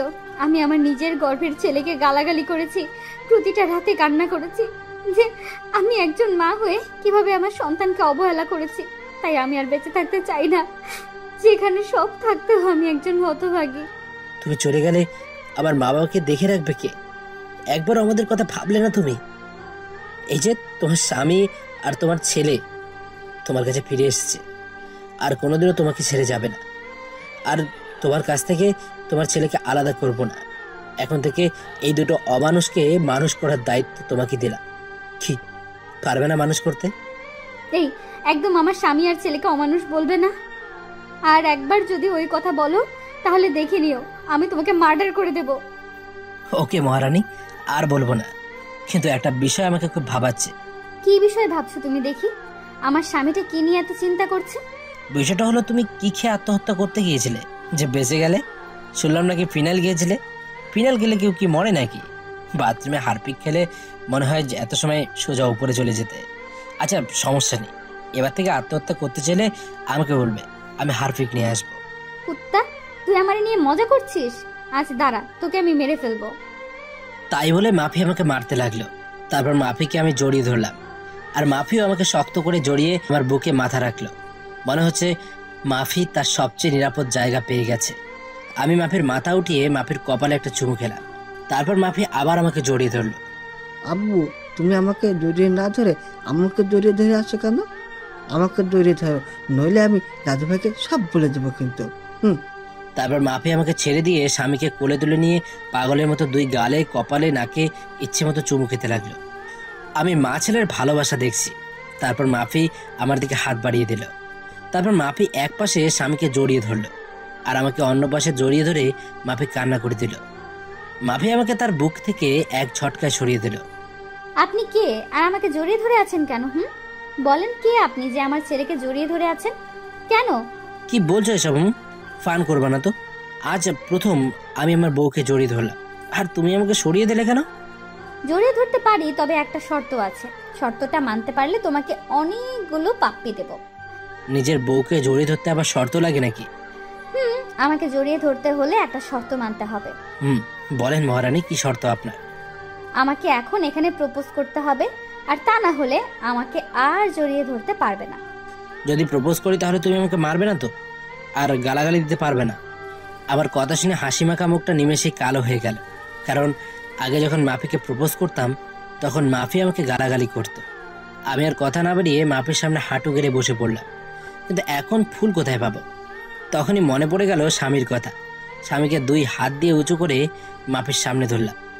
হবে কি তুমি আমার দিনের সূর্য, যা আমার জীবনকে আলোকিত করবে? হবে কি তুমি আমার ওই পূর্ণিমার চাঁদ, যা আলোকিত করবে আমার রাত? হবে কি আমার না দেখা স্বপ্ন, যা প্রতি রাতে তোমাকে নিয়ে দেখতে চাই? হবে কি আমার ছেলের আম্মু?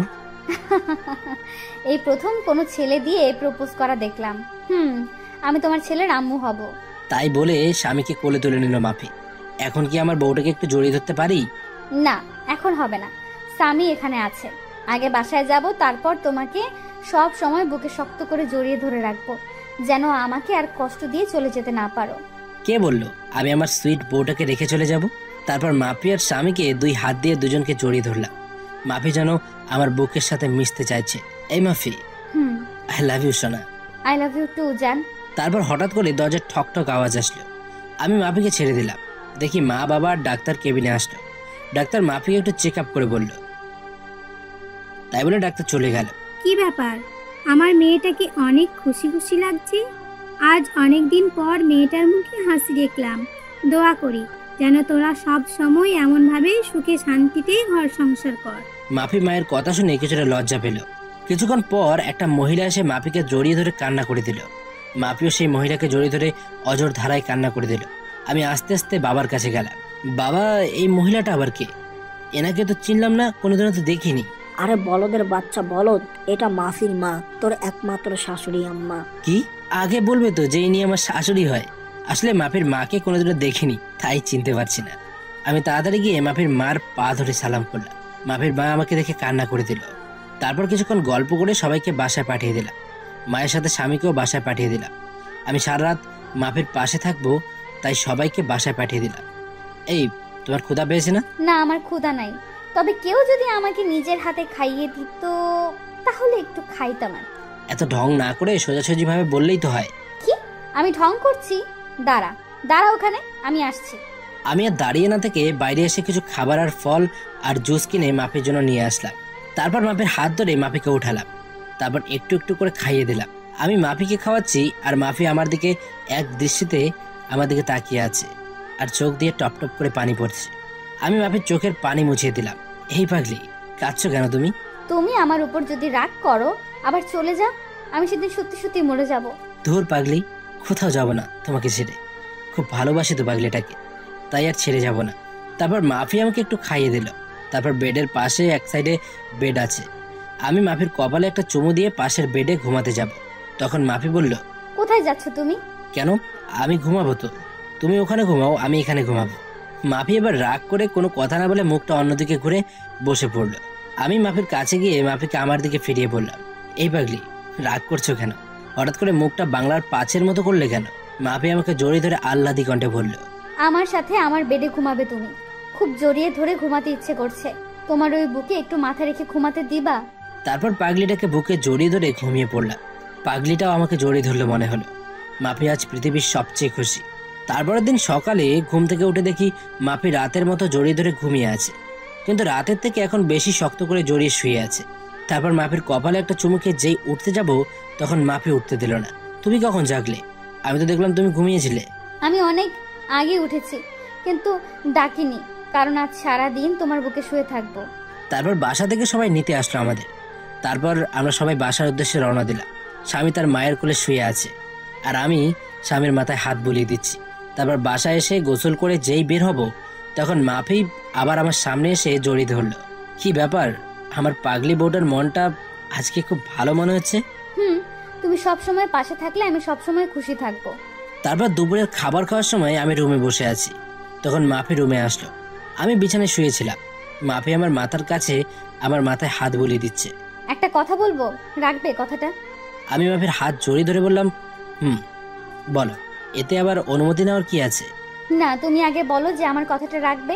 আচ্ছা ঠিক আছে, তোমার কথা বলো এবার। চলো নিচে চলো, আজ সবাই একসাথে বসে লাঞ্চ করব। আমি মাফির কথা শুনে ফিক করে হেসে দিলাম। এইটুকু কথা বলবে, তাও আবার এত ভয় পাচ্ছ? আচ্ছা তোমার কথা রাখবো, তবে একটা শর্ত আছে। তুমি যদি শর্তটা মানতে পারো তাহলে সবাই একসাথে লাঞ্চ করব। বলো কি শর্ত তোমার? এখন আমাকে গুনে গুনে 20টা পাপ্পি দিতে হবে, তারপর আমি লাঞ্চ করব। আর যদি না দাও তাহলে আমাকে আবার কষ্ট করে বাইরে লাঞ্চ করতে যেতে হবে। আমার কথা শুনে মাফি লজ্জায় মাথা নিচু করে ফেললো। যা দুষ্টু, ওটা আমি দিতে পারবো না, কেউ দেখে ফেলবে। না, কেউ দেখবে না। আর যদি নাও দাও তাহলে যাই বাইরে থেকে লাঞ্চ করে আসি। তাই বলে আমি যেই উঠতে যাব তখনই মাফি আমাকে বিছানায় ধাক্কা দিয়ে ফেলে দিল আর আমার বুকের ওপর শুয়ে 4 ঠোঁট এক জায়গায় করে দিল। এভাবে কতক্ষণ ছিলাম জানি না, তবে আমার বেশ ভালো লাগছিল। তাই আমি মাফির 2 গালে হাত দিয়ে আমার কাছে টেনে নিলাম। মাফি আমাকে ছেড়ে দিয়ে যে চলে যাবে তখনই আমি মাফির হাত ধরে আবার আমার বুকের ওপর নিয়ে আসলাম। মাফি এবার আমার গলা জড়িয়ে ধরে আমার বুকে শুয়ে পড়ল। এই, আমরা হানিমুন করতে যাব না? ঢং দেখলে বাঁচি না, বুড়ো বয়সে হানিমুন তোমার বের করছি, দাঁড়া। তাই বলে মাফি আমাকে মারতে থাকলো। কি, আমি বুড়ো? তাহলে তুমি আমার সুইট বুড়ি বউ। না, তুমি বুড়ো হয়ে গেছো। আচ্ছা ঠিক আছে, এই বুড়োর সাথে তোমার থাকতে হবে না, আমি আবার চলে যাব আগে আমি আর স্বামী যেখানে থাকতাম। মাফি আমার কথা শুনে আমাকে এবার শক্ত করে জড়িয়ে ধরে কান্না করে দিল। না, তুমি কোথাও যাবে না, তোমাকে আমি কোথাও যেতে দেব না। তুমি চলে গেলে এবার আমি সত্যি সত্যি মারা যাব। চুপ পাগলি, মরার কথা আর একবারও যেন না শুনি। তুমি কি ভেবেছো এই 5টা বছর তোমার কাছ থেকে দূরে সরে খুব খুশি ছিলাম, তাই না? তোমার কথা প্রচুর মনে পড়তো, খুব কষ্ট হতো তোমার আর মা বাবার কথা মনে পড়লে। তাহলে তুমি এইমাত্র বললে আমাকে ছেড়ে চলে যাবে? না, তোমাদের ছেড়ে আমি কোথাও যাব না। চলো নিয়ে চলো, সবাই অপেক্ষা করছে আমাদের জন্য। তারপর নিচে এসে সবাই একসাথে খেতে বসলাম। মাফি স্বামীকে খাইয়ে দিচ্ছে। কতদিন পর বাড়ির রান্না করা খাবার খেলাম। খাওয়া শেষে উঠতে যাব তখন বাবা বলল, আলমগীর, তুমি কি ঢাকায় চলে যাবে নাকি এখানে নিজেদের ব্যবসা দেখাশোনা করবে? না বাবা, আমি আর ঢাকা যাব না, এখানে নিজেদের ব্যবসা দেখব। তবে কিছুদিন পর থেকে অফিস যাব, আমাকে এক জায়গায় যেতে হবে, আর সাথে মাফিয়ার স্বামীকে নিয়ে যাব, আর আগামীকাল রওনা দেব। ঠিক আছে, আর সাবধানে যাস। তাই বলে রুমে চলে আসলাম। তারপর মাফি আসলো রুমে। এই, আমাদের নিয়ে তুমি কোথায় যাবে বললে না কিন্তু। কেন, সেই সময় বললাম তো হানিমুনে যাব, আর খুব গুরুত্বপূর্ণ একটা কাজ আছে ওখানে। কি এমন গুরুত্বপূর্ণ কাজ যে আমাকে বলা যাবে না? সময় হলে সবই জানতে পারবে। তারপর দিলাম একটা ঘুম থেকে উঠে মাফিকে বললাম গুছিয়ে নিতে, আজ আমরা ঘুরতে যাব। মাফি এতগুলো খুশি হলো আর বলল, আচ্ছা আমি কোন শাড়িটা পরবো? তুমি একটা কালো রঙের শাড়ি পরবে, আর স্বামীকে একটা কালো রঙের পাঞ্জাবি পরিয়ে দেবে, আর আমিও একটা কালো রঙের পাঞ্জাবি পরবো। সবাই একসাথে ম্যাচিং করে ড্রেস পরে বাইরে বের হব। তখন মা সামনে আসলো। বাহ, খুব সুন্দর লাগছে তোমাদেরকে, আমারই নজর লেগে যাচ্ছে। তারপর আমরা বাইরে বের হয়ে একসাথে হাঁটতে থাকলাম। স্বামী মাঝখানে হাঁটছে, আর আমি আর মাফি দুপাশে স্বামীর হাত ধরে হাঁটছি। রাস্তার সবাই যেন কিরকম ভাবে আমাদের দিকে বারবার তাকিয়ে আছে। এভাবে কিছু দূর যাওয়ার পর আমার কিছু পুরনো বন্ধুদের সাথে দেখা হলো। তাদের কাছে গিয়ে দাঁড়ালাম। সব শালারা আমার দিকে তাকিয়ে আছে। এই শালা, এভাবে কি দেখছিস? তারপর তাদের থেকে বিদায় নিয়ে একটা ফুচকা হাউজে ঢুকে 2 প্লেট ফুচকা অর্ডার করলাম, আর স্বামীর জন্য জুস কিনলাম। তারপর হাঁটতে হাঁটতে বাসায় চলে আসলাম। রাতে একসাথে খাবার খেয়ে রুমে চলে আসলাম। কিছুক্ষণ পর মাফি স্বামীকে কোলে করে নিয়ে বিছানায় ঘুম পাড়িয়ে দিল। তারপর আমি শুয়ে পড়লাম। মাফি স্বামীকে এক পাশে রেখে মাফি মাঝখানে চলে আসলো, আর আমার বুকে মাথা রেখে শুয়ে পড়লো। তারপর কিছুক্ষণ গল্প করে ঘুমিয়ে পড়লাম। সকালে উঠে দেখি মাফি আমার বাম সাইডে আর স্বামী ডান সাইডে আমাকে শক্ত করে জড়িয়ে ধরে শুয়ে আছে আর শুধু দুষ্টুমি করছে। তারপর ফ্রেশ হয়ে মাফিকে বললাম ব্যাগপত্র গুছিয়ে নিতে। সকাল 10টায় গাড়ি, তাই তাড়াতাড়ি বাস স্ট্যান্ডে গিয়ে বাসে উঠে পড়লাম। আমরা কোথায় যাচ্ছি একটু বলবে? আমরা সবাই কক্সবাজারে যাচ্ছি। তারপর মাফি আমার কাঁধে মাথা রেখে আমায় জড়িয়ে ধরে ঘুমিয়ে পড়লো, আর স্বামী আমার কোলে ঘুমোচ্ছে। আমরা ভোর 6টার সময় চিটাগাংয়ে পৌঁছালাম। তারপর মাফিকে ডাকলাম। তারপর বাস থেকে নেমে একটা রিক্সা নিয়ে সোজা চলে আসলাম সেই চায়ের দোকানে, যেখানে ঠিক 5 বছর আগে একটা বাচ্চা ছেলে নিয়ে এসেছিলাম। দোকানের কাছে গিয়ে দেখলাম চাচা এইমাত্র দোকানটা খুললো। আমি গিয়ে চাচাকে জড়িয়ে ধরলাম। চাচা আমাকে দেখে খুশিতে জড়িয়ে ধরলো। তারপর স্বামী আর মাফিকে ডাক দিলাম, চাচা দেখেন তো চিনতে পারেন কিনা। চাচা ভালো করে দেখলো, কিন্তু স্বামীকে চিনতে পারছে না। চাচা, আমার সেই ছোট্ট ছেলে যাকে আপনি আশ্রয় দিয়েছিলেন। তারপর চাচা স্বামীকে কোলে তুলে নিয়ে খুশিতে কান্না করে দিল। তারপর সবাই মিলে চাচার বাসায় আসলাম। আজ অনেকদিন পর এই রুমে প্রবেশ করলাম। চাচা, তনিমার খবর কি? তনিমা ভালো আছে তো? ভালো আছে, সবাই ভালো আছে। তুমি একটু বসো, তনিমাকে ফোন দিয়ে বলছি যে তোমরা এসেছো। তারপর চাচা তনিমাকে ফোন করে বাইরে চলে গেল কিছু খাবার আনতে। এই তনিমাকে আর তুমি তাকে কিভাবে চিনো? তনিমা হচ্ছে এই চাচার মেয়ে, আর সেই আমাদের স্বামীকে 1 বছর স্বামীর নিজের মায়ের মতো আদর যত্ন করে বড় করেছিল। তারপর এক এক করে মাফিকে সবকিছু বললাম। তারপর চাচা নাস্তা নিয়ে আসলো। কিছুক্ষণ পর তনিমা হাঁপাতে হাঁপাতে রুমে প্রবেশ করলো, আর তনিমা স্বামীকে দেখে কোলে তুলে পাগলের মতো চুমু দিতে লাগলো। কেমন আছেন আপনি? আর এইটা কি সেই মাফি ভাবি? আমরা ভালো আছি। আর এই হচ্ছে স্বামীর আম্মু। তারপর মাফি তনিমার সাথে কিছু কথা বলে সবাইকে বিদায় দিয়ে আমরা আবার গাড়িতে করে চলে আসলাম কক্সবাজারের উদ্দেশ্যে। তারপর আমরা একটা হোটেল নিলাম। হোটেলে গিয়ে একটু ফ্রেশ হয়ে নিলাম। এখন রাত হয়ে গেছে আর জার্নি করে শরীর একদম ক্লান্ত, তাই আর সমুদ্রের পাড়ে যায়নি। হোটেলে শুয়ে আছি, স্বামী ঘুমিয়ে পড়েছে। তারপর মাফি ফ্রেশ হয়ে এসে আমাকে জড়িয়ে ধরে শুয়ে পড়লো। এই আমার আর একটা জিনিস চাইবো, দিবে? দেবো না কেন? আমার সবকিছু তো এখন থেকে তোমার, তাহলে এখানে অনুমতি নেওয়ার কি আছে? আমাকে আরেকটা বাবু এনে দিবা, স্বামীর জন্য আরেকটা বোন দরকার। কিন্তু স্বামীর মতো যদি সেও ওরকম অবহেলা পায় তাহলে তো আমি সহ্য করতে পারবো না। মাফি এবার আমার বুকের ওপর থেকে নেমে পড়লো আর অন্যদিকে মুখ করে কান্না করছে। আমার লক্ষ্মী বউটা রাগ করলো। আরে আমি তো তোমার সাথে মজা করছিলাম। এই পাগলি, রাগ করছো কেন? আমি তোমার সাথে তো ফান করলাম। আচ্ছা ঠিক আছে, একটা না, পুরো কাবাডি খেলার টিম তৈরি করব, ঠিক আছে? মাফি এবার আমার দিকে ফিরে বলল, প্লিজ তুমি আর পুরনো কথা বলো না। খুব কষ্ট হয় সেই পুরনো কথা মনে পড়লে। আর কখনো বলবে না ওই সব কথা। এবার আমি মাফিকে টেনে নিয়ে জড়িয়ে ধরলাম। আচ্ছা, স্বামীর জন্য একটা বোন নিয়ে আসতে হলে তো অনেক পরিশ্রম করতে হবে। যা দুষ্টু, তোমার কোনো লজ্জা নেই। পাঠক পাঠিকারা তো সব দেখে ফেলবে। আগে লাইটটা নিভিয়ে আসো, নইলে সবাই আবার দেখে ফেলবে।